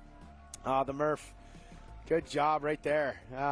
Cole Kelly, the 631 off there. They're getting that in the 653, running out of water a little bit, I think. Didn't get a chance to watch that bike. Running a little low on the water. And there's Paul Kingsley from Walton, England. He is a knighted. Him and the Queen hang out all the time and have tea until he comes to the Triple Crown Series. That's when we see him next. Yeah. So here we go. The final RotoDistributing.com whole shot of the year. Kyle, who's your pick? Who is your pick to grab the final whole shot of the year? I mean, Pettis has been lights out, but he's a little injured here. I mean, how do you bet against the 15? He always puts himself in a great spot there. Great starters. So I'm going to go with the 15 to close this one out. I'll go with the 2. Go with the 2. But who's going to grab the final RotoDistributing.com whole shot of the year? The gate is down. A fast drop right there. And the 15 up the inside. The 1. Are you kidding me? The 1? The 1? The 1. Wow, the 1. Who would have guessed it? The 1 gets the final RotoDistributing.com whole shot of the year. Look at this. Walton and Pettis right there for second overall in this series. Royal Distributing, are you serious? Dylan Wright wins the title and gets the last whole shot of the year. Very cool to see as they go by the stripe. It's Wright, Pettis, Walton, 1, 2, and 3. All the boys clicking through. It looks like everybody going to make it through. Okay, nobody down off the start right there. And look at this, the number 1, the 15. Look at the 2 already trying to make something happen, Kyle. There it is. He did make it happen. Yeah, so the new 15 getting shuffled back there. The number 2 getting in there. It looks like Liam O'Farrell with a good start here. And then Thompson, can't see who the next one is. He's right behind him there. That's Thompson right behind Liam. So up there in the 6th spot. Yeah, so the Prior Mechanical 21 ride, FXR back, Liam O'Farrell. There's Thompson. And look at this, Walton Pettis getting shuffled back quick again, Kyle.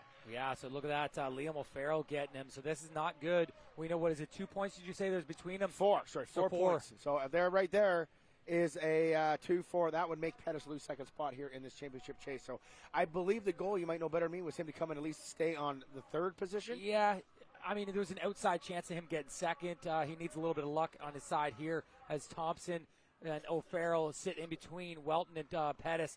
So, hey, man, at the end of the day, he was sitting on the ground, not looking good there. Yeah. He's out here racing, and he's going to get a top 3 as long as he stays up here in the mix. Yeah, basically he just rides out this moto. He can hang on to that top 3. Look at this. Oh, Mcnabb's now. Oh, look at this. Pettis sneaking up on.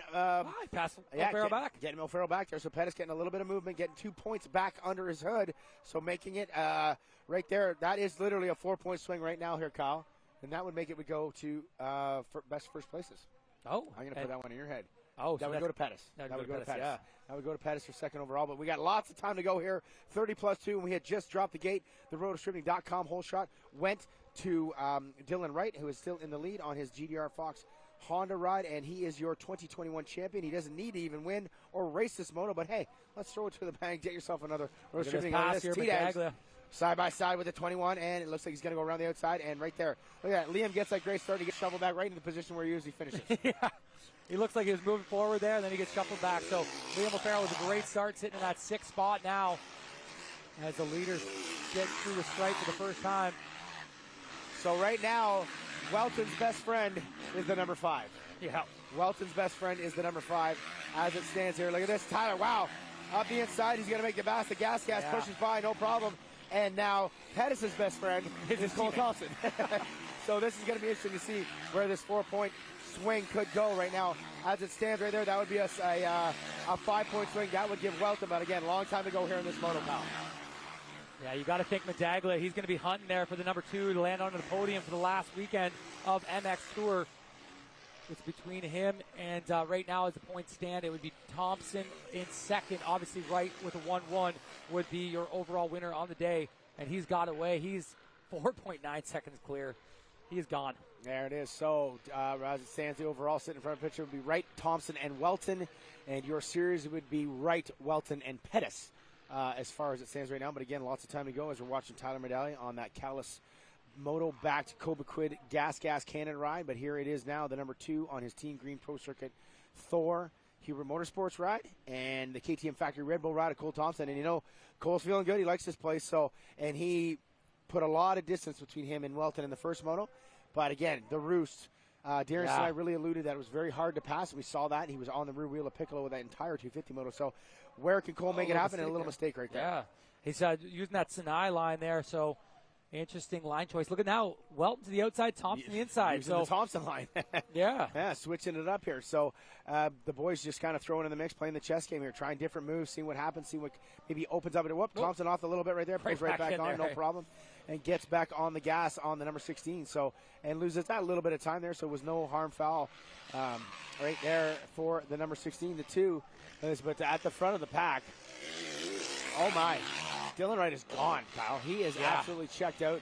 Lap time there at 2:02.5. Got to think these guys are around 2:04 here. He has a 8-second lead. 2:06 and 2:07 there. Wow. Guys. Or 2:05 for Thompson. Oh, that's it. Liam O'Farrell has got by Medaglia went down there. So Medaglia both there. So okay. Pettis back in that position where he can still be that second overall. That would be the tie right there. So keep an eye. Look at this. Thompson on the outside. Going to have the inside on this turn. Is he going to push wide? Yes, he is. Nice aggressive pass. Making the move on the number 2. Helping out the teammate Pettis right there for the points. Yeah, definitely helping out the KTM squad because Liam O'Farrell and Medaglia are all over the backside of number 15. And the more he gets shuffled back, the more this points get separated. So Welton needs all the help he can get here to secure that number 2. So that would put Thompson a 2-2 on the day behind a 1-1, so that would give him second overall. He kicked off the series with a second overall and then might end the series with a second overall. So book ending very well for Mr. Cole Thompson out here at Walton Raceway for our final round of the series here, the Triple Crown Series. And already, look at that, already kind of pulled 4 or 5 bike lanes. So he's feeling it again here in Moto 2. Yeah, he's feeling it, but now he doesn't have anybody to chase down. I feel like Wright helped him a lot in that first one, just having him in sight. But Thompson with about a 6th-place start, having to work through these guys, that didn't help him, and Wright is checked out. He got 8.4 at the stripe there. Now Thompson into second. Welton shuffled back to third, but they got a nice gap behind them of 7 seconds to Pettis. All right, so I'll give you a little rundown. Dylan Wright, Marshall Welton, Cole Thompson. Dylan Wright, Cole Thompson, Marshall Welton. Timing and scoring hasn't caught up yet just on this period. So, and then Jess Pettis, Liam O'Farrell, Tyler Medaglia, Mitch Cook, Parker Eels, Ryan Derry, and Taylor Ciampicini in your top 10. Yannick Boucher, Anthony Spadaccini, Josh Mann, Max Philippek, Tommy Dallaire, Dallas Duff Robinson, Brock Kelly, Scott Vandenborn, Ethan Ouellette, Cole Kelly inside your top 20. Those are all your points paying positions. Rider down there. Wow. Yeah, there's a red cross there. Another odd spot for a rider to crash here. Look at this. Flags out. Very hard for the riders to get off the gas. Very hard for the riders to get off the gas in that section here, Kyle. The flag needs to be out a little farther. We'll let the referees and all the boys deal with that. Watching behind there. Look at on screen there. Medaglia trying to make that pass. So, rider down in front of the mechanics here. Look at this. Medag's up the inside right now trying to get by Pettis for the second time here, Kyle, in this moto. Yeah, so Pettis doing a great job here, being injured. It's insane that he can go this fast, being broken back, vertebrae in his back. Look at this. Medaglia around the outside, though, making that pass. He's going to do the same as Thompson did to Welton, stuffed to the outside. Got the setup there, beautiful setup there for Tyler Medaglia. No problem making that pass, moving him up into that 4th position, putting Pettis back to that 5th spot there. And in that position there, Kyle, that is only a 3-point swing. So now it's back to Pettis in the 2nd spot after Thompson made the pass on Walton. So Pettis now just needs to stay there. But Liam O'Farrell, he ain't never going to quit. He ain't never going to quit. And he never stops. And this is the best position we've seen Liam O'Farrell all series long. And these leaders are checked out here, Thompson, Welton. But you know what? It's all up to Pettis staying on the back end of that gas and just minimizing this damage here and not letting the 21 O'Farrell by. Okay, so Medags, Pettis, and O'Farrell, that is 4, 5, and 6 you're watching on screen right now. And this is that section we alluded to where Braden Bidlock went down in that 250 moto there. So a tough section for all the boys out there. But right now, Medags leading the pack on that Cobra Quid Callis Moto gas-backed ride. Yeah, just looking ahead there. Looks like, Dylan Wright just going by that incident. They got him slowing down quite a bit there as they get down that straight. I'm not sure who it is. We haven't gotten on the radio to see who that rider is. Hope he's all right. But Dylan Wright across the stripe one more time there. Number 16, Cole Thompson on screen. Dylan Wright with a 2:02.6. And then Thompson comes across with a 2:01. So click the second off there down to a 7.1. So Thompson pushing hard again here, Kyle. Hey, that's impressive. You know what? He's hasn't had the best series on the outdoors. Doesn't love being out here apparently. So, you know what? He's showing some speed. He's pulled away from Walton a good distance there. He's got 4.7 seconds, and he's closed a whole 2 seconds since he's passed into the lead. So Thompson's got a little fight in him early on here. We're only about 9 minutes into this moto. Lots of time left here to try to break it down here. And just going by the stripe as well. That Mitch Cook back in there. Look at these ruts here. Great shot of Wright getting into those. Oh, yeah. Wow. Big. Look at the choices. Yeah. I don't like any of those. I want a flat or a berm. Give me a berm. Just some nice tacky dirt for Yeah. Aldi. There we go. Getting around the outside there. Dylan Wright heading towards this valley here. He's got a nice 7.5 second lead. And looking to go 1-1 on the day. And claim that Walton sword there. Is adding just to that trophy case at home. It's getting big, Kyle. The trophy case for the Honda Canada GDR Fox team and riders are getting very big out there. These guys seem to have a lot of power out there in this class. That is for sure. And Honda Canada GDR Fox, Dylan Wright, number 1, leading the way at the moment. And trying to bring home, already brought home his second title, just trying to bring home another win out here. And of course, that's money. That's pay. And look at this, the battle. Liam O'Farrell right on the back of the 15 of Pettis. As KTM put out a pit board, Liam will give you extra money. Just give. I don't think so. No. I don't know. I think Liam could do whatever he wants out there. But you never know. Well, actually, yeah. Wait, do you think they put out a pit board? Because if they don't, they're going to have to pay more money to Pettis. They just spend the whole time with pit boards doing an agreement. $50 here, $100. What are we going to get you? Oh, that would be pretty funny how that one would work out for sure. So across that stripe, Wright, Thompson, Welton, Medaggs, Pettis, and O'Farrell, and that's what you're watching on screen now. That is the battle for 5th and 6th. And Pettis has got it. O'Farrell wants it. Another 2:01, fastest lap for Thompson there, 2:01.6, as he tries to gain on the champion there, the Dylan Wright. Put himself in a deficit. I'm interested to see, sort of interrupt you, Kyle, when they just finally gave us a bit of a good camera angle of that accident. The Red Cross flags about being off the gas. Yes, the guys are way to the other side of the track, but they're going down the straightaway, and I honestly don't think any one of them are doing exactly what is correct. You can obviously not dock the entire field. Yeah. So it's going to be interesting to see how that one plays out, but the Red Cross flag is off the gas through the section right there. So this is going to be interesting to see if any sort of penalty or ish was go down against it. That's above our pay grade, but when we see it on screen, we can definitely bring up what it means when a Red Cross flag is for those viewers at home. Yeah, you just hope for the best for the rider that's down there as Thompson gets up into that sweeper corner, already getting to some lap traffic here for our leaders as we're about 12 minutes into this moto. Thompson dropped another half a second off that time. Yeah, his fastest lap 6. That's pretty impressive here as he's not had the best run here at the MS Tour, but he's feeling the flow here early on in this moto. So Cole Thompson right now really finding some Red Bulls in the woods or something. Yeah, he's got some wings there. Yeah, got some wings. He's getting his wings, and he is flying on lap number 6 in this moto. And the wild thing about Cole, obviously you know him better than anybody, when he gets going, it just kind of keeps flying in its way. He's so methodical and smart. He'll find those lines. The only thing that makes him switch it up is a lap traffic in some sort of way. But if he can stick to that line now for the next 2 or 3 laps, we might get a good battle coming here. Yeah, we haven't seen that out of him. We haven't seen any spark, and that's why I said to him, I'm like, every time he got passed by any Welton, Medaglia, Wright, Pettis, he never even fought back for it like we did. We just watched Piccolo in that one moto there. So this is interesting. Yeah, that's a tough position to be in right there as they drop in with lappers. But, we haven't seen any spark out of Thompson to just go after the guy that passes him. So, hey, you know what? He's fought his way back here. He's in second spot. He's putting in some good laps. He's got to be happy with that. But as we go back, these looks like Mitch Cook and Parker Eels. It's Cook, Parker Eels. That is for 8th and 9th right now. So Cook has got 8th and Parker Eels got 9th. And for a guy like Parker Eels doing the series, doing the training and everything, not that Mitch Cook is out of shape, you got to think he wants this. He doesn't want to be like, Mitch Cook's, you're not beating me. You don't just show up and take a couple bumps. Just show up to our series. So off screen there, we're watching still not Parker Eels. It's Liam O'Farrell still in behind Pettis, but right on screen, Parker Eels attempting to get around the gas of Mitch Cook as they get by that incident once again. That rider number 2. Is that T. Perrott? That might be Perrott. 737. I don't see him inside the top 21 on our screen. That might be Perrott there. So there. Another Alberta Interesting rider. spot to crash, though.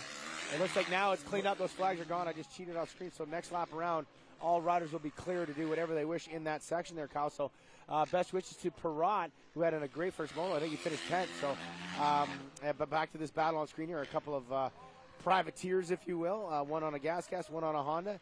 And, yeah, Parker, he doesn't want Cook to beat him. No, and Mitch Cook using this race as a warm-up for the Vet Nationals. I know you did that a couple of years ago, and it's quite the scene there. Glen Helen, they take it very serious, the vet racing.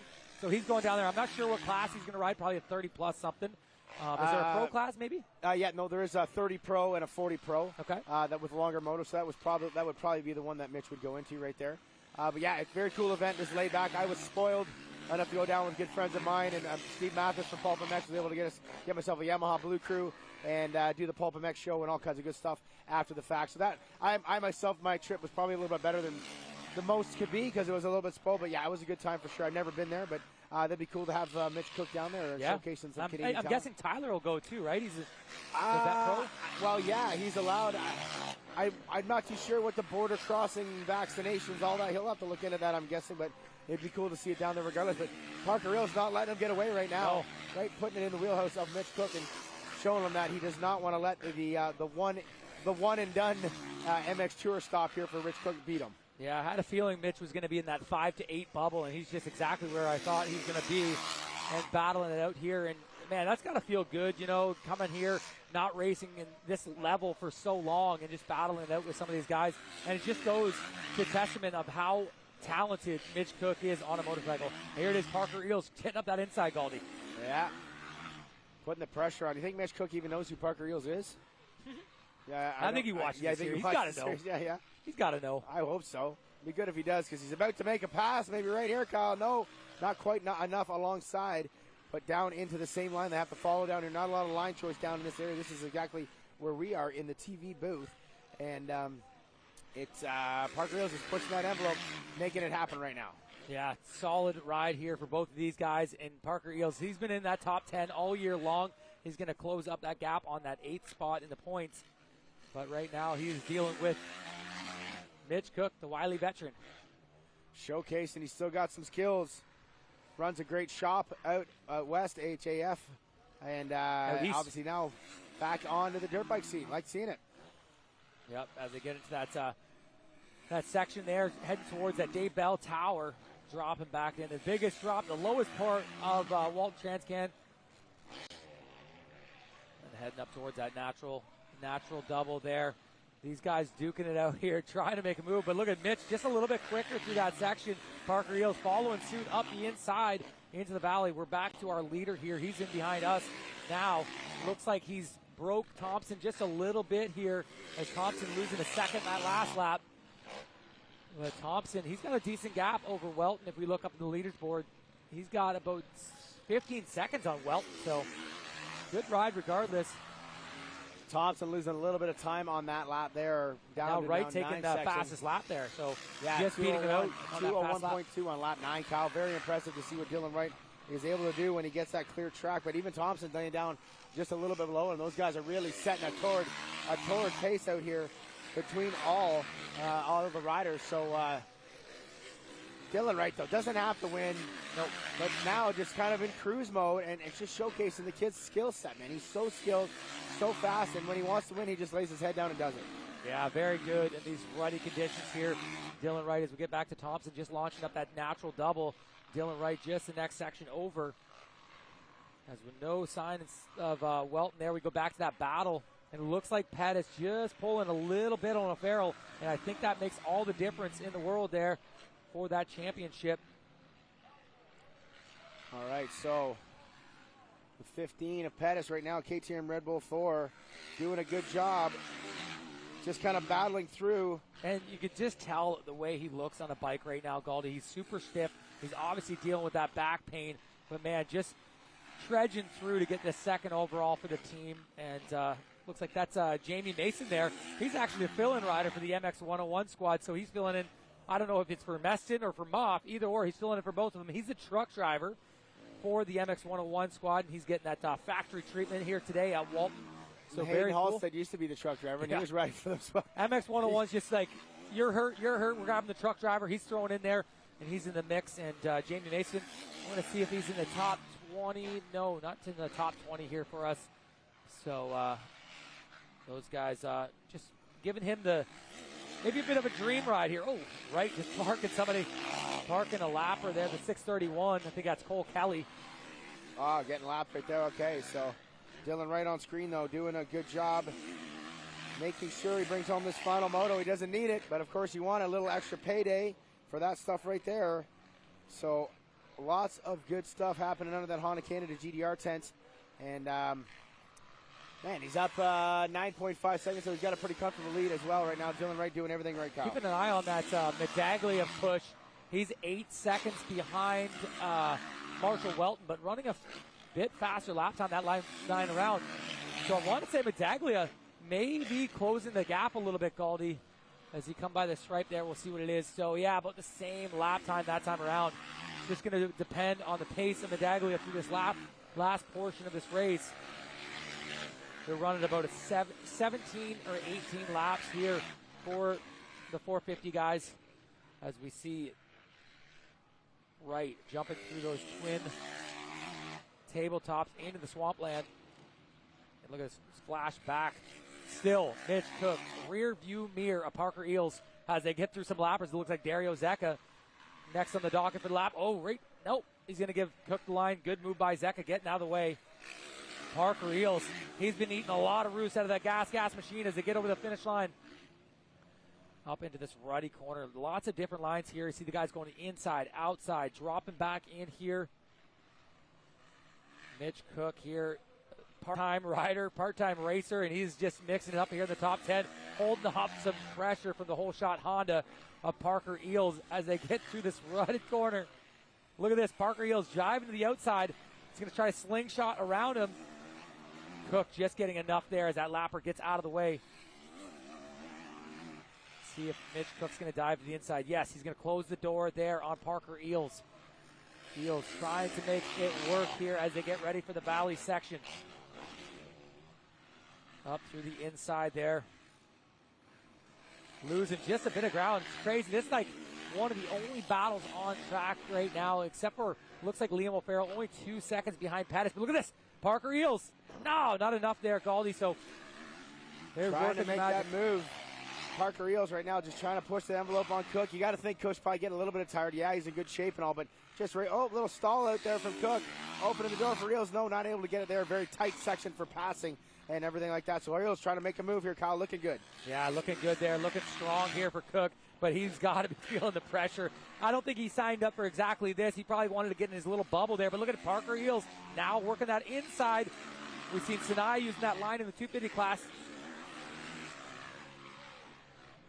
And look at this, Cook into the deep ruts. Eels up the outside.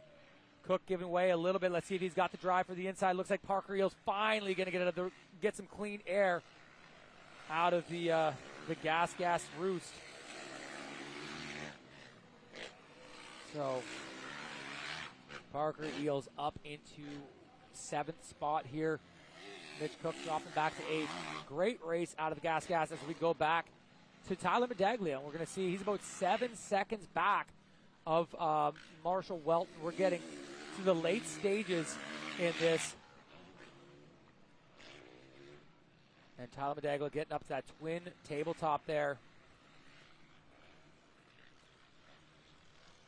And looking through that swampland. He can make some pushes here. He can gain a lot of ground. And Marshall Welton, I don't think he's feeling the most comfortable today.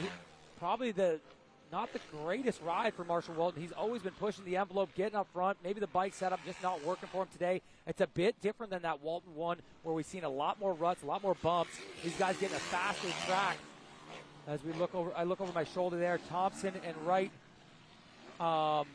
still out front. Good distance there to Welton, but watching Medaglia, I just want to know if he can gain there, Galdi. He's about 7.5 down. We're going to see what the lap times click in at as they go by the mechanics area. Yeah, so Welton already going by the mechanics area. Here comes Medaglia. It's got to be about the same distance, but you know how much heart and drive Medaglia has. Yeah, Deb. Tyler Medaglia never gives up any time on that track right there, and he is always pushing the envelope. right to the end. As he clicks by, that gap is 6.1. So Tyler clicked it down another second there. Honda Canada GDR Fox on screen right there. Dylan Wright closing in on that championship. Already won it. Just closing in on another moto win here as it stands. So the Honda Canada GDR Fox team looking good right now. And I was sort of lost in translation, Kyle. I was just looking to see about how the points work on if there is that tie between Pettis and I believe it is. We go to the most overalls after that. So okay. I was looking to see if it said the overall for the day beats them on that day kind of thing. So I was just trying to find that in there. We'll do the MRC officials worry about that one. I was just trying to do my due diligence for our folks sitting at home for when we do make those announcements. But regardless, Dylan Wright, he's going to be your champ. That one's fixed. Sealed. That one is done. We don't need to get the math book out on that one. Nope. So coming in, it was 7 points, you say, Galdi, between the two. Pettis. Six points, sorry. right? It was 6 points in. We did have that sheet right in front of us. Oh, yeah, right here. Yeah, 6 points. Yep. Coming in. He got 2 out of moto number 1. There's plus 12 there for Wright. That's when you should be like, hey, man, we can't wait to golf next week. Chicken for dinner, you know. Why are you concerned about the plus 12? I got a tea time. Monday morning, let's go. You said 25% of the bonus, right? 25% of the winning bonus? Dylan Wright clicking off another lap there, just looking perfect on that number 1. And he is definitely officially your 2021 Triple Crown Series champion. And now look at this, looks at camera to see where Cole Thompson is about 11.5 down. So still cutting some good laps out there, Cole, though. Still doing 204, still going faster. Yeah, still going good, getting through the lap traffic. And you know what? He passed a lot of guys to get there, and especially Walton. He hasn't had Walton's number all year long. He passed him, and he puts over 20 seconds on Walton in this moto. So, hey, you know what? You just take the positives out of this. Sure, you didn't win, but you put yourself back on the box. You put yourself in second spot. And, you know, got to be happy with that going forward. So Thompson getting up through that valley again over the natural double. And we are 13 laps into this. We've got to get close to the end here. Galdi, probably another 4 laps when they come by the stripe to the finish line. Still lots of time out there, but not a lot of tightness in any of the positions. Gaps between all riders. The shortest gap, I guess, is between Liam O'Farrell and Jess Pettis, which is 4.9. 5 seconds. That's still quite a gap there. Looks like Tyler's still pushing there. He's 6, but they match lap times there, Medaglia and Walton, so 6.3 behind. So not sure he can make it happen. Maybe some lappers help him out, but Walton's still holding down that 3rd spot. Walton having a decent day here, trying to claim that 2nd overall in this series. And as it stands, the overall, he would be at 38 points, Pettis 32, so they would tie for the series in this thing. And as far as I remember, I believe on my book, it goes back to who has the more overalls on a tie. So that would definitely have to go to Jess Pettis right there, who's got 2 of them thus far here in 2021. It must go from overalls. That's the first deciding, and then it goes to moto wins. Yeah, most overalls, and then it would go down to motos right there. So Jess Pettis, I think, wins both those tiebreakers. He would go, there was no doubt about that. He would win on all counts as far as that goes down the line here. But we still got some work to do. There's KTM Red Bull factory rider Cole Thompson having himself a banner day out here, looking to go 2-2 behind Dylan Wright. And, hey, man, Cole's riding good. Cole is riding good. Exactly what he wants to do. Right coming into Supercross in 2 weeks at Go for Dunes. You know that's his favorite thing. Favorite time of year. He goes back indoors. Lots of timing. As he drops back in there amongst the trees. Up over into this horseshoe valley here. KTM corner. Cole Thompson looking to go 2-2 on the day. He's got about 20 seconds over the number 2 of Marshall Walton. Walton holding down that 3rd spot. He's going to get 3rd overall as the things sit. Looks like only 5 seconds separating Tyler Medaglia and Walton. So look for that. Here's Taylor Ciampachini on screen. He's sitting just at that 11th place spot, so just outside the top 10, trying to battle back. Anthony Spadaccini sitting in that 10th spot, and there's a bit of a gap there, 2 seconds. So Taylor Ciampachini trying to close the gap on Spadaccini for that top 10. Possibly, he's sitting 10th overall there. That's great for Tay. Yeah, that'd be 3 top 10s in a row, correct? No? A little mistake there. Deschamps. Oh, there's Walton there. So we got back to Walton. Okay, Walton going by there. That's okay. That doesn't make a spot lose for Ciampachini. No problem at all. And yeah, isn't it 3 in a row then for the Yeah, funny I think Mike it is. Jackson native right there? That's an awesome way to end the series. Good for him. Yep, got to be happy with that. Where's he at in the points, actually? He's in 13th. There he do. So he's probably not going to move up anywhere there, but it's a great way to finish off the season. Yep, can't be mad about that as we get back to our leader. Look at the speed through the rollers still late in this moto here. And I don't think it's two board yet, Galdi. I think there's going to be 3 laps to go as Dylan Wright launches down that mechanics straightaway. Yeah. This moto feels longer. I thought it was 15 laps last moto. This would be lap 15 It was 15 right here. for the 250 class, so it's got to be about 17, Yeah. you think, 18. So Dylan Wright getting by the stripe, no two board out, 15 laps in.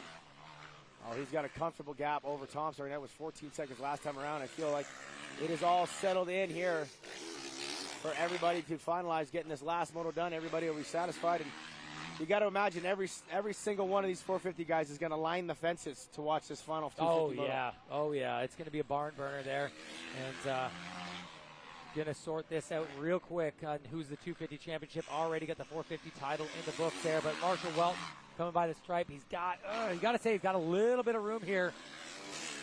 He had 5 seconds last lap. Let's see what he's got here as timing scoring catches up, Galdi.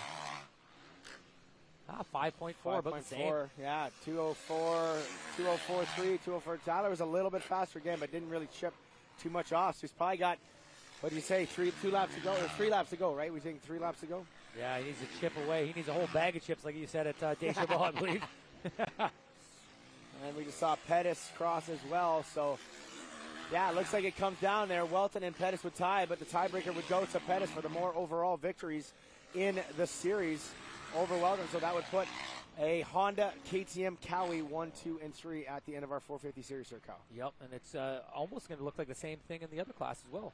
A Honda KTM and a Cowie. Yeah, yes, it could, while KTM's leading.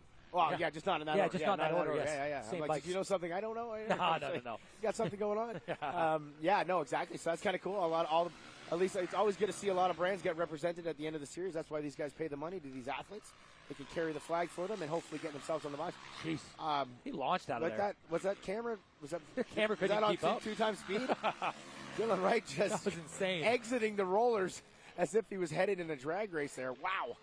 I would love to see those guys slow that down. That scares me a little bit how fast they are. Yeah. Holy shoot. Okay, so here he comes around. He is going to grab. There it is. 2 laps to go, Kyle. 2 laps to go here in the 21 season for the Triple Crown Series for Dylan Wright to cap it off. He has won it, but now he can finally cap it once that final checkered flag waves out there for the champion. And we'll do the presentation for him. We'll give him that number 1 plate. You got to think these guys are really enjoying being the first moto out of the bunch because we've watched so many times in the past where that 450 late moto is just so dried out and hard. Where these guys are going to get a little bit better conditions here in this moto. And you know what? They're going to strip down the gear after the podium. They're going to wind those fences, and we're going to watch that 250 showdown as he's catching up to Parker Eels, who's sitting in that 7th spot there. Parker having a great day. Parker Eels right now sitting in 7th overall. I got to say that might be his best overall. I'm trying to think of what he ended up getting there at Ecan. I keep saying Ecan Deschambault, round number 8. And but anyway, he got top 5, didn't he? He got 5th in that moto. I just wasn't sure about the overall on that day. Well, if it was a Monday, it was a main event moto. Oh yeah, my bad. Correct. Yep. I'm sorry. Yeah, good job. Forgot about that. Yeah, main event moto. So yeah, 5th overall was his top. We're getting a 7th here in the 2 moto format, our traditional 2 moto format out here, and having a great day. Dylan Wright, Cole Thompson, Marshall Welton, Tyler Medaglia, Jess Pettis, Liam O'Farrell, Parker Eels, Mitch Cook, and Ryan Derry. That is your Anthony Spadaccini. That's your top 10. So Taylor Civaccini gone back 1 spot somewhere out on the track as we still are looking at our 2021 450 champion, Honda Canada GDR Fox. Doing a great job out here. And looking to bring home another moto win, another overall. Yep. That would be 4 on the year for him, right? Yeah. 2 for him. 4 for him, 2 for Pettis, 1 for Welton. No, I mean, this would be 5 for him. 5 for him. 5 for Dylan. Or did Pettis get 3? Pettis got 3. Ah. Yeah.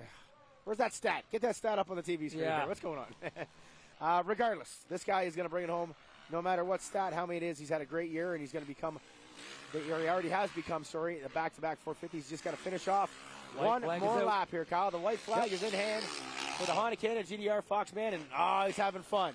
He's having fun. A big whippersnipper. A big whippertail over top of that thing right there for Dylan Wright on the number 1. Yeah. So How do you think he celebrates? I don't know. You think he celebrates? I hope so. He probably goes right back to the gym. I guess. He's going back to work out. He's going to the gym. He's going to the gym. Hey, guys, hey, thanks, man. I'll grab this here. I'm going to head to the gym. Looks like it's closing up just a smidge for that Walton Medaglia. Probably not enough here with the white flag out. Yeah. Going to come up a little bit short on that one there for Tyler Medaglia. And that actually would really, really cement Jess Pettis, but it looks like it's going to come close there with the Yamaha. to a tie. And but half a track to go here for Dylan Wright, and another magical season for the Honda Canada GDR Fox squad. They still have one moto left here to see if Ryder Mcnabb can maybe help out. He's only 7 points back, currently in that points chase for that, going into that final moto. So we'll see what the happens shadows here. creeping in there, Goldie. We've seen the shadows early in the morning with that morning sun, but now late in the day, those shadows get a little rough there.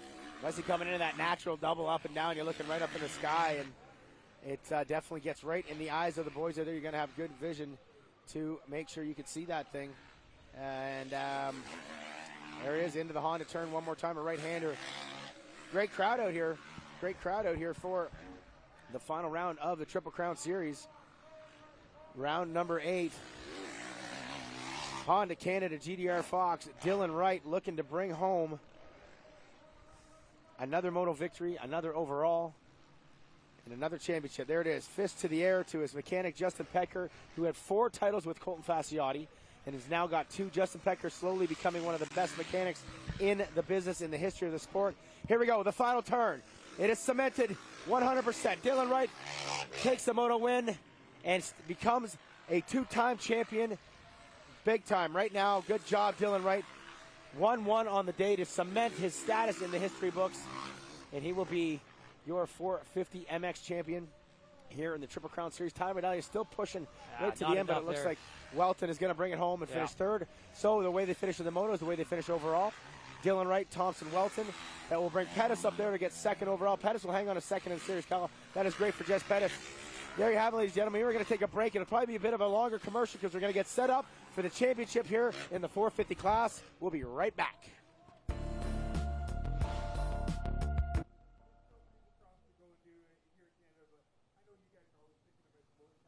Welcome back live here to Walton Raceway. The final 450 moto is in the books. It is cemented. Dylan Wright is your 2021 450 championship. My friend, there you go. You get that number 1 plate back to back. You already did win it in moto number 1. You didn't need to do that. And, of course, you go and get the final hole shot of the year, too. We've been talking about how rough the starts have been, and you get the last one of the year. Dylan, just give me the emotions and everything going on right now, man. Congratulations. Yeah, thank you very much. First and foremost, I have to thank my team. This doesn't come as just an individual. We put a lot of work in, so hats off to the team, Honda Canada GDR Fox Racing. We did it again, and now I guess we got to try again next year, go into the off-season good. But, yeah, obviously saved my whole shot for the last moto of the year. I could have used a few of those a few weekends ago, but I guess, when the pressure's off, the stress is off, kind of just go out and ride my own race, and I felt probably almost the best I felt all year out there, just able to ride and not have to worry about points. And it's save for the last weekend to feel the best of the year, but obviously it's good. All right, Dylan, we're going to let you get up this stage. We're going to do a presentation in front of this beautiful crowd. Congratulations once again to the 2021 champ right there, Dylan Wright on the Honda Canada GDR Fox. You got business to take care of up there, and time to celebrate. I'm going to bring in the KTM Thor Red Bull Factory rider who's going to finish second in our 450 series, and he's definitely in obviously a little bit of pain, but Jess, oh my God, you are a hero once again, showcasing you're one of the toughest guys out here. And so you and Walton actually tie. Well, you get the tie because of more overalls in this series, so I guess it paid off coming here and racing. Yeah, I guess so. Man, that one was a gritty ride. That was probably one of the mentally and physically hardest rides of my life. Man, I had obviously a back issue there at Deschambault 2 weeks ago, and I really didn't picture myself lining up here and gritting this one out. But there's a last-minute flight on Thursday, booked my flight at 8, showed up here on Friday, and, man, I didn't even know if I could ride practice really, but we dug deep, really didn't even have much energy or strength to stand up there halfway through that last moto, but, hey, we got it done, so it's a never quit attitude. Yeah, it shows you the heart you have, Jess, and, I mean, like you said, last minute, was there even, like, before that Thursday, you were out for sure, or was it like, I can't even imagine. The list of stuff that we heard happen, I was like, there's no way, and then boom, you're here. Yeah, I flew back home to BC and pretty much went into relaxation mode, kind of called it a series, and then ended up just going to my doctor. I got a good surgeon back home in PG, and he looked over all my x-rays, all my scans, everything. Everything was stable and not really a chance of injuring it worse. So obviously I'm not out here to injure myself worse. So, I came out here and a couple fractures. Really hard to breathe, but some rest mode for sure. Sounds good. Well, go rest up on the podium and get a picture of that series. Congratulations, KTM Red Bull Thor Ride, grabbing second overall in the series right now. We're going to bring in the Parts Canada Team Green Kawasaki Hubert Motorsports rider of Marshall Walton. Marshall, you did everything you needed to do today. You got the 6 points, but with the tie and the 6 points, it goes to those overalls there, and he got you with a couple overalls. But you showcased once again you're a fighter. You never give up, and just talking about your series and your thoughts on how it all went today. Yeah. It wasn't ideal track conditions for me today. Nothing quite gelled. Tried to do what I could, and I just wasn't quite on pace today. But happy to walk away with podium again. Only missed one this year, so that was our goal, to be on the box every race, and we even got a win in there. So happy overall with how things went for my first 450 year. Try to move on to next year. Congratulations on a great summer, bud. Go up there and celebrate, get that third place. And you got some love to give? I just want to give a birthday shout out to my buddy Brett, and thanks to my family for watching back home, and the whole Huber family and Roney family for taking me in for this summer. Thanks. You got lots of Canadian families now. Marshall Weldon, always welcome. A great class act right there, and there you have it. That is 1, 2, and 3 in our 450 series there. It is closed. But the drama now continues. We are getting ready to close out that 250 championship. 7 points between Mcnabb and Piccolo, and 9 between Piccolo and Sinai. So it is still down to the nitty-gritty. We're going to take a short little break. We'll be right back with the final 250 moto of the day, and, of course, the celebration to close out the 21 season. Stay tuned. We'll be right back. To win. So, Gotcha. You wow. got to think, we just seen Tanner Ward have a moto that he'd like to forget. Yes. That could happen to any of the top 3 right now, and it could just change this whole thing. We know that in the driver's seat, the number 30 with that 7-point lead over Mcnabb, 9 points over Sinai. But guess what? That could change in an instant. We've seen that with Tanner Ward. He's right out of that title hunt. Not even going to be in the top 3. Funny to see here. Neither one of these. Big thanks shout out that brought to you by Parts Canada. Thanks to the Parts Canada crew. Support those who support the sport. Go to Parts Canada to get all your needs. Rotostripping.com. Whole shots all year long, all series long, all lifelong. Rotostripping can get you set up to go riding anywhere you wish. It could be side-by-sides, ATVs, dirt bikes, mountain bikes, anything you want. Cardo, keys to the race, get a start, ride smart laps, and leave it all on the track. And I wanted to see. Yeah. Sorry, I was thinking that someone would park right beside Piccolo. Yeah. None of them did. None of them have. So look at Sinai 2 down. That's the closest. That's no the head closest. games. No mental warfare out there. No, none of that stuff. So very fair stuff. Are we going to get it again? You think he's going to do it again? He better. Daryl, where are you at? Give it to me. Give it to me. Give it. He went up. He did go up. We're going to lose you, Daryl. We're going to lose you. And, he's not. No love too cool for the school this time. No love for the Too cool for school. Okay, and then we got it was Ward and Mcnabb. They were side by side, and they're kind of close to the inside. So before you jump back in here, Kyle, great job up there helping with the podium stuff. I alluded to, now that Ward is out, he could possibly be that guy that puts tactics. 100%. It's a team sport outside of that track. I'm surprised they went beside each other. If you look at this, Ward is on the outside of the 18. Yeah, protection. Keep an idea if he gets that jump and starts hanging a little bit right to open up the door. He's definitely going to go right. He won't be going left. Here we go. The final Rotostripping.com whole shot of the year. Who is going to get it? Is it going to be the 18? Is it going to be the 84? Maybe the 30 who got the first moto. Maybe it's going to be the 157. Here we go. Honda Canada GDR versus the Team Green versus the Sky Racing. The gate is down for the final race of 2021. Wow, Piccolo out of that gate, no problem whatsoever. Mcnabb, a much better start. Sinai right there. The stage is set, Kyle. Mcnabb is 5th. Sinai is 2nd. Sinai trying to make a move right away here, Kyle. It already puts Piccolo already looking back, Kyle. Wow, and I didn't see where Canella started there. He's buried in the field there, about 10th, 11th spot. So another good start for Davey Fraser. He's up in a 3rd. All right, so Piccolo doing exactly what he needs to do. Sinai, look at this. Are we getting to the inside turn? Are we going to see what Ward did? No, Sinai already going to try to do something. Slide up the inside, cut right across. No, a little bit of water on the track. Bit of a gingerly turn right there for both riders. Look at this. Sinai already trying to make moves, though. Trying to make something happen. Get inside Piccolo's head. Yeah, you got to think there's might be some contact here. Getting desperate there for the Kawasaki squad, being 9 points down out of this championship.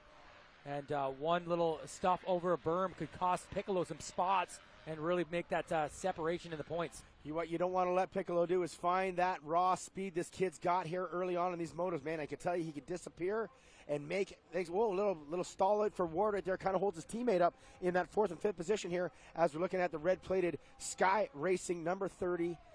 Fox Canada backing this kid up right now. And look at this, Kyle. He's actually kind of, maybe not actually. I thought he took, I didn't see Sinai quite in that camera. Sinai is right there.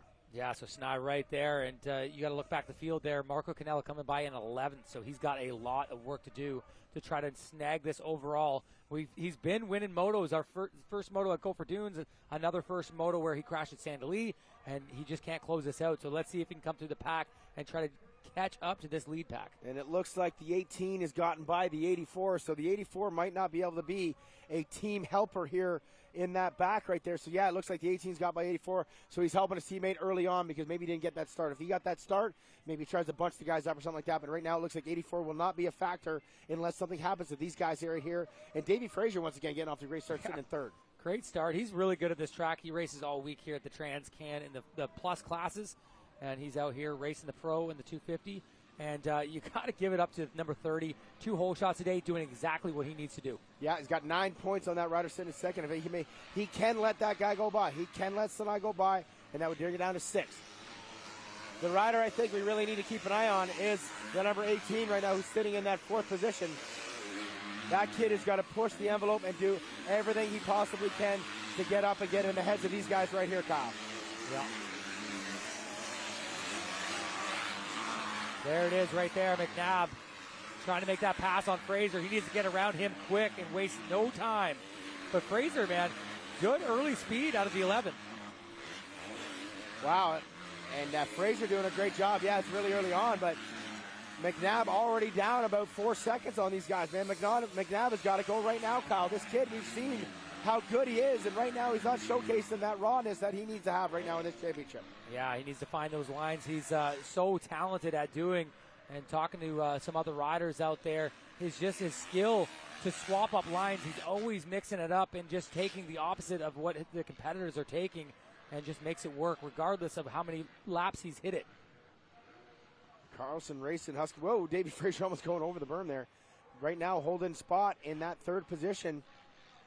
And looking good on the Husky as the front 2 guys start to pull away just a little bit. The 18 and Mcnabb, and they are tight at the top. Oh, Fraser made a little mistake. There it is. Mcnabb goes by. Where did he go? Who found that? Where did he find that line? He's just in the shadows out there, just finding some smooth stuff. But, man, Mcnabb just made that work so easily.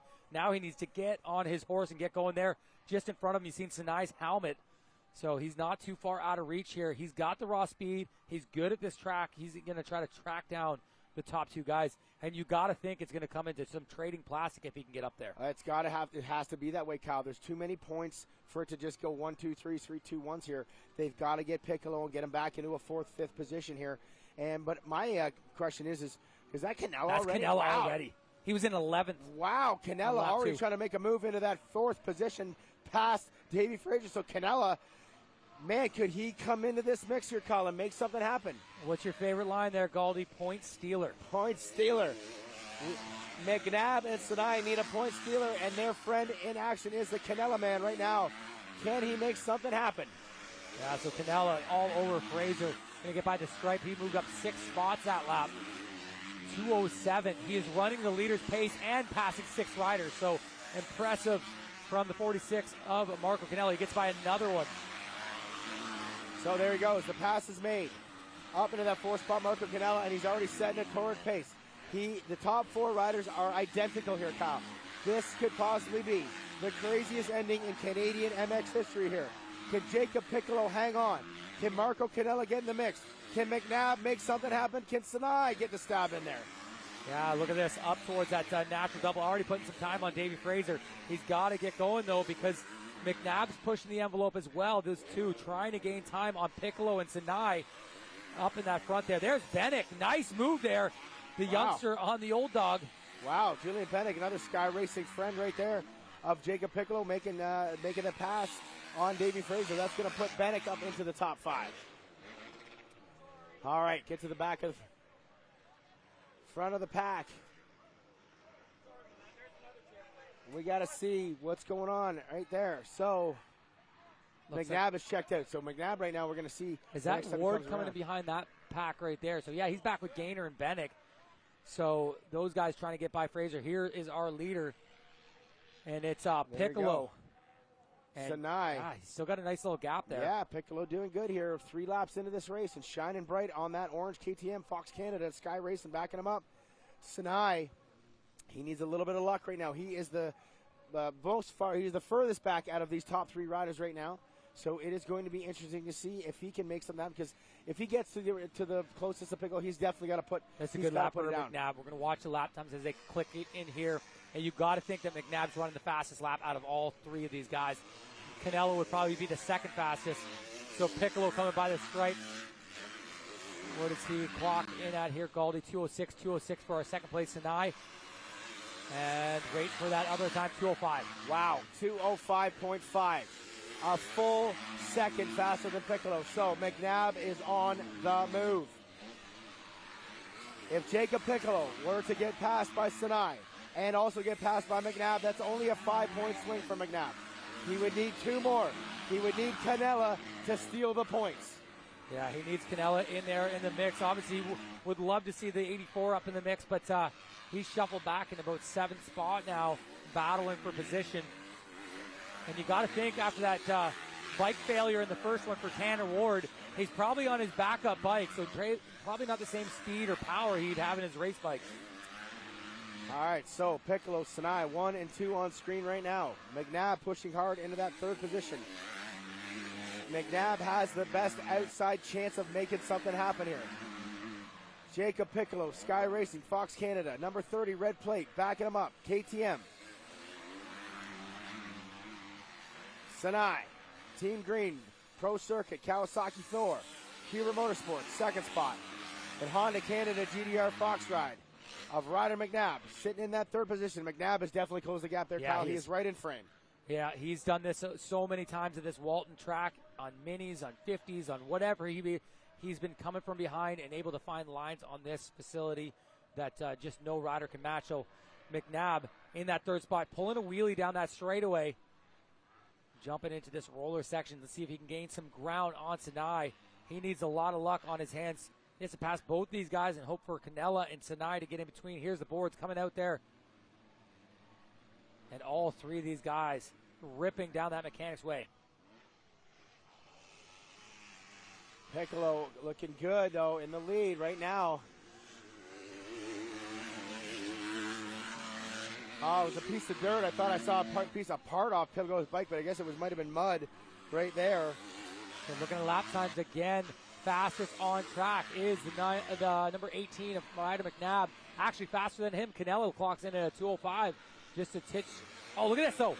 Look at this on screen. I was looking at the lap times. Here we go. Sinai going around the outside. Sinai around. There it is, the pass. Is Piccolo going to jump to the inside and try to pass back? No, he doesn't. So, Sinai, a 3-point swing right there. That brings Sinai down to 6. And you got to think in the championship points here, now Sinai is going to leapfrog Ryder Mcnabb into that 2nd spot in the championship. So this is a good move here, Sinai. Let's see if we can run and hide from our leaders. And it's just going to be if Canella can get back up into position, because it's going to be an overall situation as they get by the stripes. Sinai would probably be your overall winner right now. Yes, he would, as Canella sits in 4th. So okay. Sinai through the valley here, Galdi, and looking to take control of this moto, but Piccolo not done. And now Mcnabb. Mcnabb is there in that outside line. Look at that outside line, Kyle. That might be where the pass gets made on Piccolo. Now, Piccolo just needs to breathe. He needs to relax and hang on to that 3rd. The only way this changes is if Ryder Mcnabb wins this moto. Piccolo gets back to 4th. That is the only way that they can change. Piccolo can get 4th if Sinai wins, but he cannot get 4th if Mcnabb wins, because then it would come down to a tie, and it would go to overall victories, and that would go to Ryder Mcnabb. Jeez. Wow. So there we go. Actually, you know what, Kyle? We might have to rethink that one. If we tie it up, we'd have to rethink that one again. The math going on, because they both got 2 right now, and then neither one of them would probably get the overall today. Yeah. We'd have to go to 2nd overalls in the series here. Okay, this is getting crazy. Let's go back to the race action. Okay, here comes Mcnabb already. Wow, he's all over him here, Galdi. He's trying to dive up to the inside, right in behind us. Canella not too far behind this battle. Look at Piccolo just pulls aside. Piccolo gives way to Mcnabb. Piccolo doing the smart thing, sitting at third spot. He just gives way to Mcnabb, does not do any battling whatsoever. Yeah, those guys got into it amateur racing here, the Pro-Am class. And now Sinai looking behind. Sinai looking behind now. Who is going to happen? Are these guys going to dog each other? Are they going to try to squeeze it in? They need Canella's help. Canella is coming in strong. Let's look at the lap times there. 2:07. So Canella was 3 seconds faster than Piccolo that lap, and he's only 3 seconds behind. This could get interesting real quick here. Galdi Sinai leading the way. If Canella passes Piccolo, Sinai stays where he is, Sinai would be your winner. He would gain that 2 points or 3 points over Mcnabb and leapfrog him as well as leapfrogging Piccolo. The overall right now sits to Sinai, so if Piccolo were to fall back to fourth, that's a 7-point swing. It does not help Sinai that way with that. That's only 7. He needs 9 right now for the championship. It would give him the overall as it stands right now, but Mcnabb is not about to let that happen.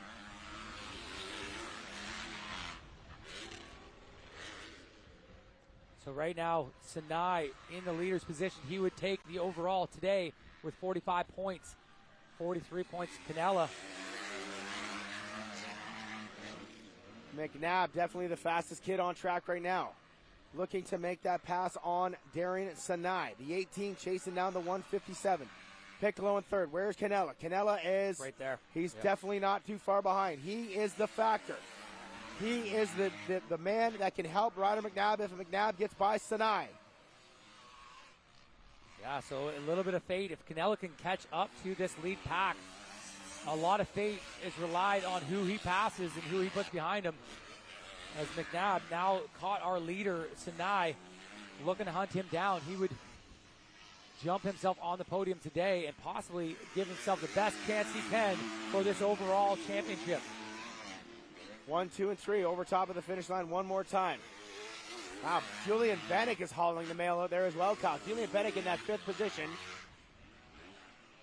Dropping a 2:06.9, the second fastest rider on track compared to Ryder Mcnabb. Wow, so Bennick just ripping here. You got to think. In that lap there, Canella was faster than Piccolo again.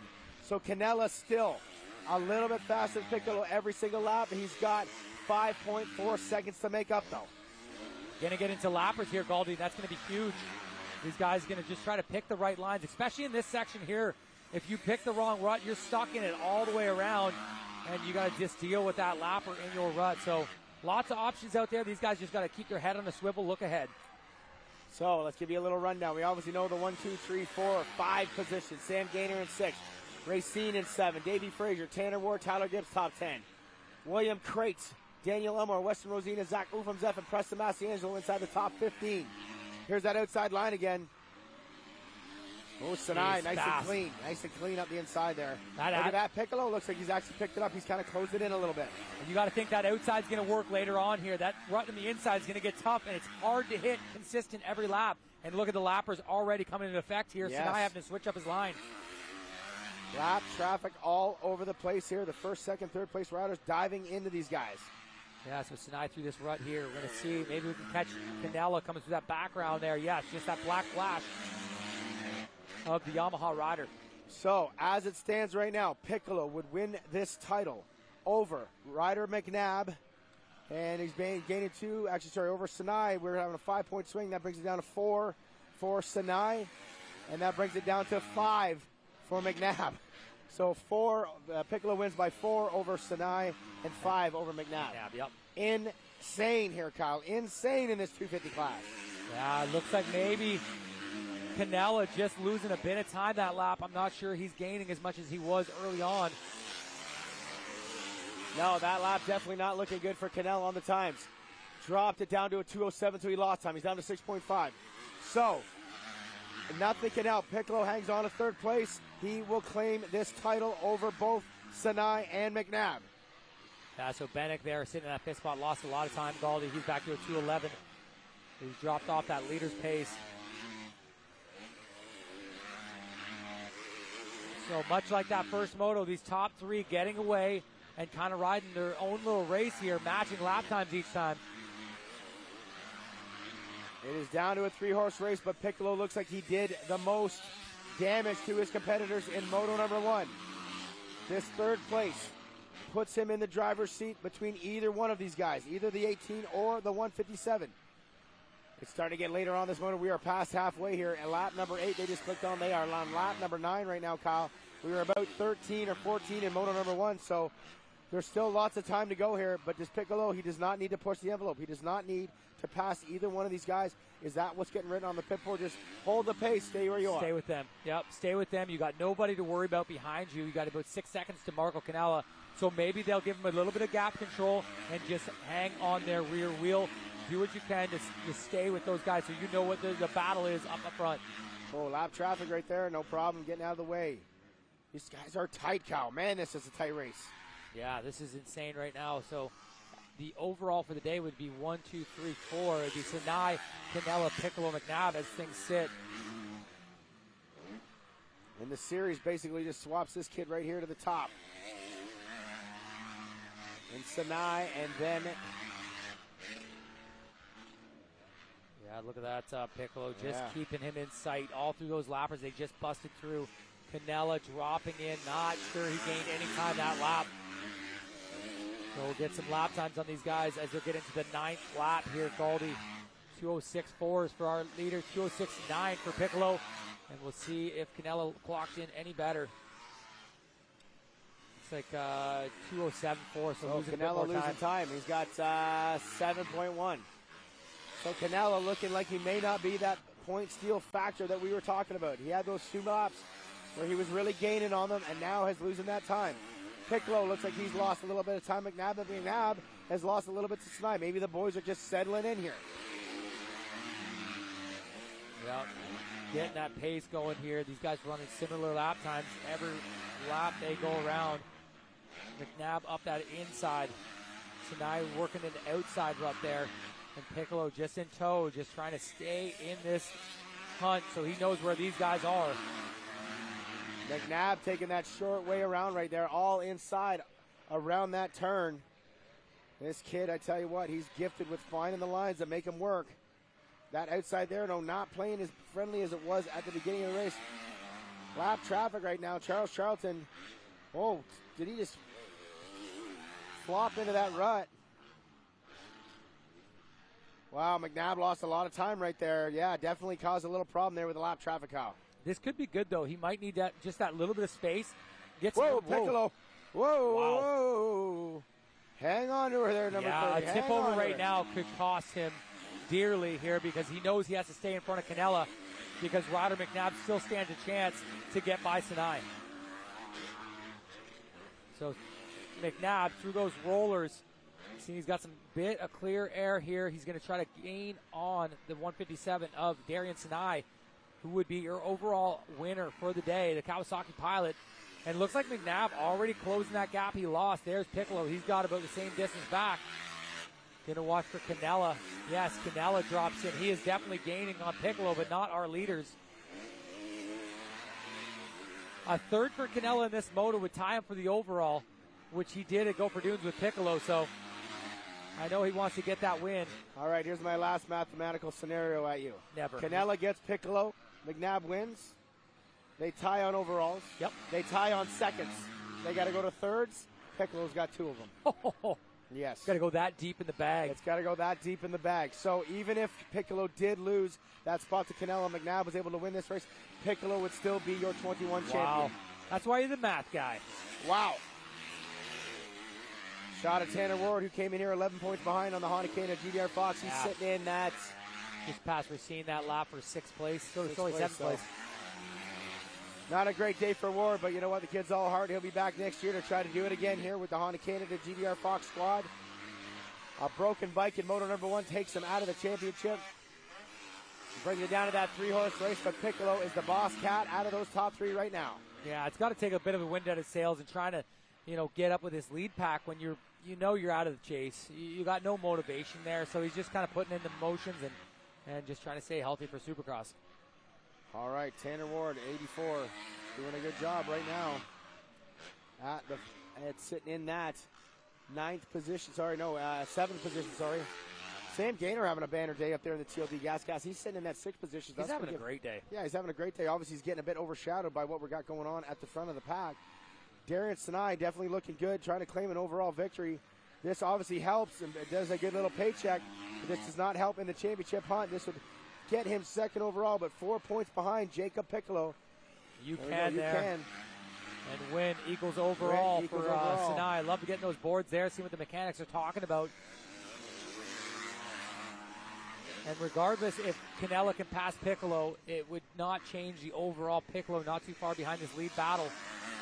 But you want to end on a high. It's two things here for Sinai. If he holds up Mcnabb, it gives him the overall in the day, Galdi, and also gives him 2nd in the championship. So this is a big position here and a big chase for it. We know Piccolo is pretty safe there. And I can see in the background Marshall Walton on the side of the track with his team cheering on his boy. Actually, you know what? If now I'm looking at it, this would give Mcnabb. No, if Canella passed, that would give him 45. Right? If Canella, and then if Ryder gets him, that would give him 43. So Canella will get the overall today. So that doesn't change again. Yeah. So there we go. Canella on screen now, just a bit behind this battle, 6.3 seconds behind Piccolo. Piccolo 4.8 seconds behind our leaders. So Canella not getting off to the start he wanted this moto, and he's fighting. 206.6 for Mcnabb on that last lap. So once again, the kid going the fastest late in the race. He's done this numerous times and showcasing the kid is definitely in shape on this Honda Canada GDR Fox 250F. On screen though, Marco Canella with on his FXR MX-101 Yamaha Rockstar helmet, sitting in 4th in the moto, 2nd overall on the day. An abandoned bike in the swamp. Ah, the swamp ate another. Here. The Swamplands. Swamplands. They got there's alligators and stuff in there, man. Yeah, it's a Gators bike now. Sinai, Mcnabb, a little bit of lost time on that one. Yeah, these guys putting down some pace here. And looking at that last lap, yeah, half a second faster for Mcnabb. And looks like he stretched that back out a bit here. Sinai riding a great weekend here, great race. And we'll get some mechanics boards. I can barely see that You're one. faster. You're faster. Yeah. I think it's the apostrophe RE there. I don't know if that matters. I don't. The grammar police up here in the TV booth. You're the math guy, I'm the grammar guy. I'd say 3 laps to go, Kyle. 3 laps to go, I'd say right here. 3 laps to go for Jacob Piccolo to grab his first title. Darius and I to grab the overall. And 2nd in the championship. And Mcnabb would be 3rd in the championship. Diving inside there. Looks like one of the lappers getting out of the way. So Mcnabb just losing a bit of ground here, Galdi. He's going to have to put on another charge, try to get up to the backside of the Kawasaki. Sinai riding an absolute perfect moto right now, doing exactly what he needed to do, but that 2-point swing in moto number 1 was the costly one. Could not get it down into that 5-point range, because right here, this would be the 5-point range that we need, and his overall tally would be 2. And then we would have to look at the overalls with there. So much stuff going on here, the final round of the Triple Crown Series for 2021. Very cool to see what Jacob Piccolo was able to do, but Darius and I right now leading this race. And is that, that's not the 18, so he's actually starting to pull away from Mcnabb as well, Kyle. Yeah, I think Mcnabb struggling with lappers in that valley section. He just got caught in behind there. But do not count him out yet as they get through that swampland section. Look at Mcnabb working that outside, trying to get around some more lappers. So a little bit of luck on Sinai's side there, putting himself in a great spot to pull away from the 18 of Ryder Mcnabb. Sinai looking good. Team Green Thor, closed circuit. Huber Motorsports Kawasaki backing up a friendly American. Yeah, now really stretching that lead over Mcnabb. You got to think that 2 board's coming out here this time around. They did 15 laps last time and with a bit quicker lap time, so we should see that any minute here as they get ready for that mechanics sweeper again. Mechanics here coming by right now. 2 laps, you can. Yep. The board of, I didn't read it there. That was too quick for me. All right, here we go. 2 laps to go. 2 laps to go for Darian Sinai to claim the overall. There's Piccolo on screen now. So 2 laps to go for this kid right here to bring home the first championship in his career. The first championship in Sky Racing as well. that bike didn't sound that great there. Let's see where Canella is. I think it looks like we lost Canella. Yeah, Yes, we have. We've lost Canella. So Piccolo has got it all in his favor here today, ladies and gentlemen. All the cards played perfectly for the number 30. There is zero help out there for anybody else. No matter what Mcnabb does here, it is only between Sinai and Mcnabb now for second in this championship. Yeah, second in the championship. That pass for Mcnabb could put him in that position. Just see behind that lead battle here. Gainer just come out and finish line. He's got Ward all over the back end of him. So those guys, they've had lots of races together in the past in amateur days. They're battling out here for the final Moto of Pro. Just off screen behind us here, Al Dick of the Sky Racing team really looking nervously looking at the points, but I'm quite certain he knows what's going on. He knows what's on the line, and got a very proud moment for a privateer team here in Canada. Sky Racing, KTM, Fox Canada, backing up this kid. Jacob Piccolo. Oh, there's Marco Canella. Canella's bike broke expired. down. Wow. Another abandoned bike in the swamplands, Galdi. The Gators got it. Yes. The Gators got him down in the swamp right there. The MX 101 squad not having a great end to the 2021 year. And look at this. Sinai has really pulled away here with a lap and a half to go. Great job by Darian Sinai here. It was just that first Moto 2-point swing, Kyle, that bit him in the butt. And I'm just going to take a look here, Kyle. So if we were talking about the overalls and how it went, so Sinai got his first overall at that last round. And it would have still went to Piccolo if they tied because he's got 2 second overalls. And Sinai's only got 1 second overall. So it was all Piccolo. Everything was leaning towards Piccolo here no matter what happened. And he's doing a great job here. One more lap for the Kawasaki pilot. Yeah, you got to just think, Piccolo put himself out front both times and stayed out of the drama. Anybody that's back in the pack, they just kind of, you know what I mean? They just had to deal with. Jacob Piccolo has 2 minutes and 10 seconds to reach his dream. This kid has been here. His story has been crashing here, speed, this, that, all the stuff. Everything, everybody thought he had it. The only guy that believed in him, other than himself and his mom and dad, and obviously Sky Racing, well, not the only guy now, I keep naming more. Phil Nicoletti. Phil Nicoletti said that this kid is going to win overalls. He's going to fight for this title. And here we go. He is a little over 3/4 of a lap to claim a championship. But the man on screen is going to claim the overall today if he can hang on for half a lap. Team Green, Kawasaki, Pro Circuit Thor, Darian Sinai. But he's going to come up just a scant 4 points short of this title. You got to think this is probably one of the tightest battles for a 250 championship we've seen in years. And these guys, they've just created so much fun to watch this battle, this championship. And just, that's why last Moto of the day, we're going to end on a high note. And Darian Sinai just putting the finishing touches on another overall. That championship obviously going to go to the number 30 of Piccolo.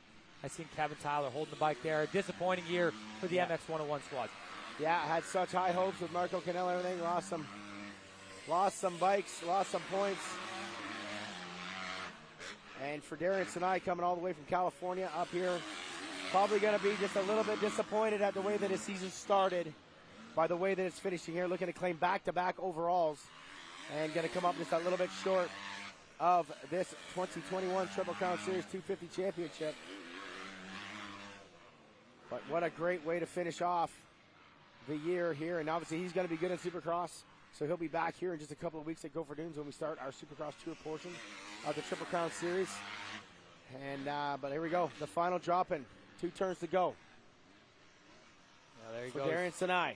What a great ride there all day long, Sinai. Team Green, Pro Circuit Thor Kawasaki, going to grab the win and going to grab the overall. But the man of the hour is the KTM Sky Racing Fox Canada Brigade.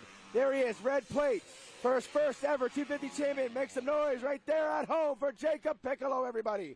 He is your 2021 champion. What a ride for that youngster out of British Columbia, Kyle.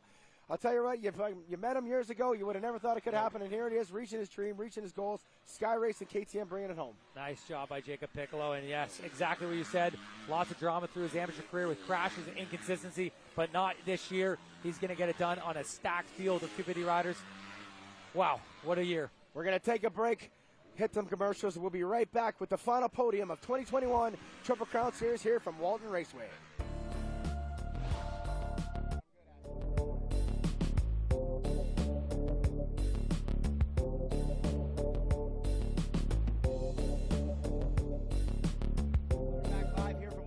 For the final moto of the year here for the 2021 Triple Crown Series champion. We are wrapping it up here. We're just waiting for the riders to make their way in here. There it is. Oh, yes, there it is. That was actually nice and quick. Okay, without further ado, let's present it to him. This kid right here, your 2021 250 MX Tour champion, Jacob Piccolo. Buddy, there it is. Congratulations. The number one on the jersey, the number one there. How are we feeling right now, kid? You're not a very talkative fella, buddy, but I got to tell you, the emotions must be running high. Give me some love and talk about that race, man. Congratulations. Oh, I was so stoked on that. That was a gnarly moto. I really didn't want to push hard at all. I was just nervous to going down. I was just trying to stay up. So, I stayed up, got a third, got the championship, and I'm stoked. Talking about coming into this day, you had a bit of a gap, and you've never been in a position like this before. Yeah, maybe in the amateurs or something like that.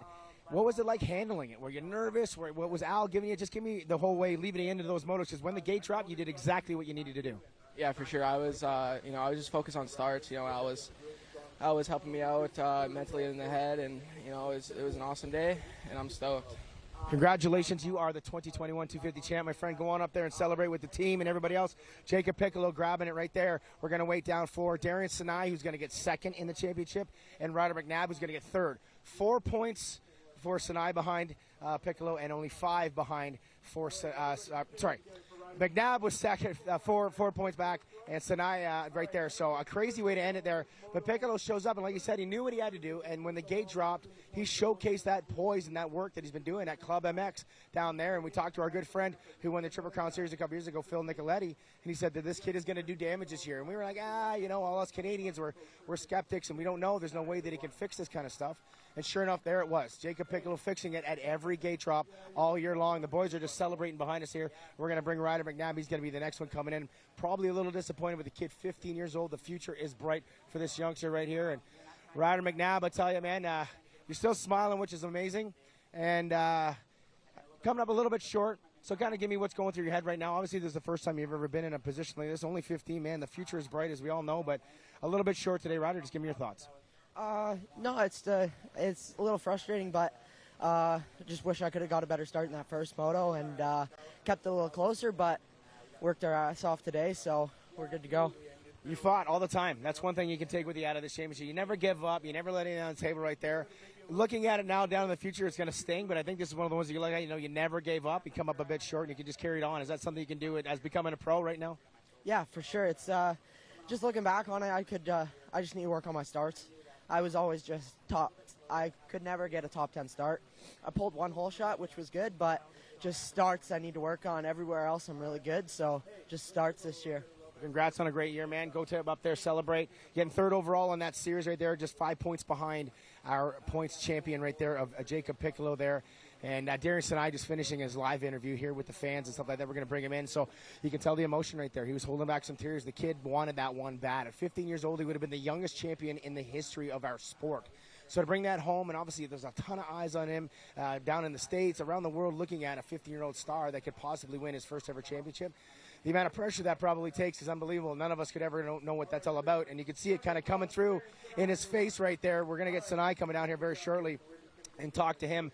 And it's pretty wild to see the kind of pressure that these kids put on themselves. At 15, you see Ryder jumping around and running with all his buddies and his kids just kind of playing around. And then when he gets on the track, he turns into that veteran status, and he wants that champion to make it happen here. And a little bit of tears and a lot of respect for that young kid, 15 years old. And as I said, the future is bright. But Jacob Piccolo on the Sky Racing KTM Fox Canada ride was the man that put it together. He did the job right there. He got the starts today, and he was able to make it happen. We're going to bring in the Team Green Parts Canada Thor rider right here. All right, Darren, you did what you needed to do in the first moto, the second moto, you did what you needed the second moto, the first moto, I got to beat you, but what a great way to end. But I guess if you look back on it, it was the way that it started that kind of beat you in the butt. Yeah, for sure. I started a little bit slow. We were pretty close. I just, that first Walton race, I got 5th, which kind of hurt me a little bit. Every race from then, went 5, 4, 4, 3, 3, 2, 2, 1, 1. Yeah.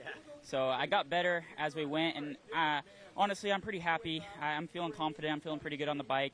I struggled a little bit today because it was hard pack and, you know, small ruts, so I struggled a little bit with arm pump. I felt like that held me back, and kind of in both motos. But I'm happy to at least get the overall win and go into Supercross. I think I got second in points. So.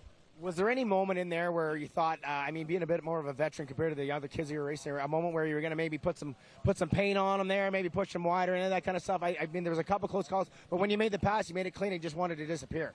Yeah, for sure. You know, I don't like to ride dirty or anything. I definitely would have, if he would have raced me, I would have, you know, tried to put it in on him because that's, you know, racing. But he played it smart. You know, he knew that he could let me go by. He rode a few strong laps at the beginning. He knew that he could let me and Ryder go by. I actually kind of looked back over this jump here to see if he was there, and I'm like, all right, you know, let's play a little bit. But Ryder was behind me, and, you know, he was 2 points ahead of me going into that moto, so I knew that I had to beat Ryder. So at that point, I'm like, okay, just focus forward. Let's just try to win it. You know, whatever is going to happen is going to happen. And, you know, Piccolo got third. He got the championship. Congrats to him. Good job. Congratulations. Respect to you. Go on up there, celebrate the overall win with your team and the rest of them right there. So these boys are going to be celebrating up in here behind us here. And I'll tell you what, it has been a crazy thing. We are going to take a quick little break for commercial. We'll be right back with the final podium of the 21 season here for the 250 class. Jacob Piccolo is your champion. Welcome back live, everybody, here to the finalists right here. We got a couple minutes to go before we close out this show. Just wanted to show it. Here we go. The number one plate, Honda Canada GDR Fox. The number one plate here on the Jacob Piccolo Sky Racing KTM Fox Canada ride. What an unbelievable season. This one here, yeah, everybody thought no problem. He's going to make it happen. He's the two-time champion here. He can close the doors. Couple mistakes, Jess Pettis goes out. But this kid right over here, this is where the dreams have come from. He started at this track on 50s. The rule of thumb was you can't crash that much. You can't do those kinds of things. You need to keep it together, and he kept it together in the most important year of his life, and that was when he was pro. And a private jet team now has won a championship here in Canada that proves, once again, if you work hard, you get a good team behind you, things can happen. And that's what we do here at the Triple Crown Series. We find the right staff, we find the right people, and we make dreams happen here. It's an amazing year. The 2021, it was crazy. Again, we didn't think we were going to go racing, but we sure did. Thank you to everybody at the Jetworks Promotions. Thank you to all our tracks, MX101, Go for Dunes, Sand Lee, Deschambault, to all our staff, to everybody that helps, the medics, the flaggers, everybody that it is. On behalf of Kyle Thompson and Ryan Gold, we wish you adieu for 2021 MX Tour. We'll see you at Supercross 2 weeks' time. See you then.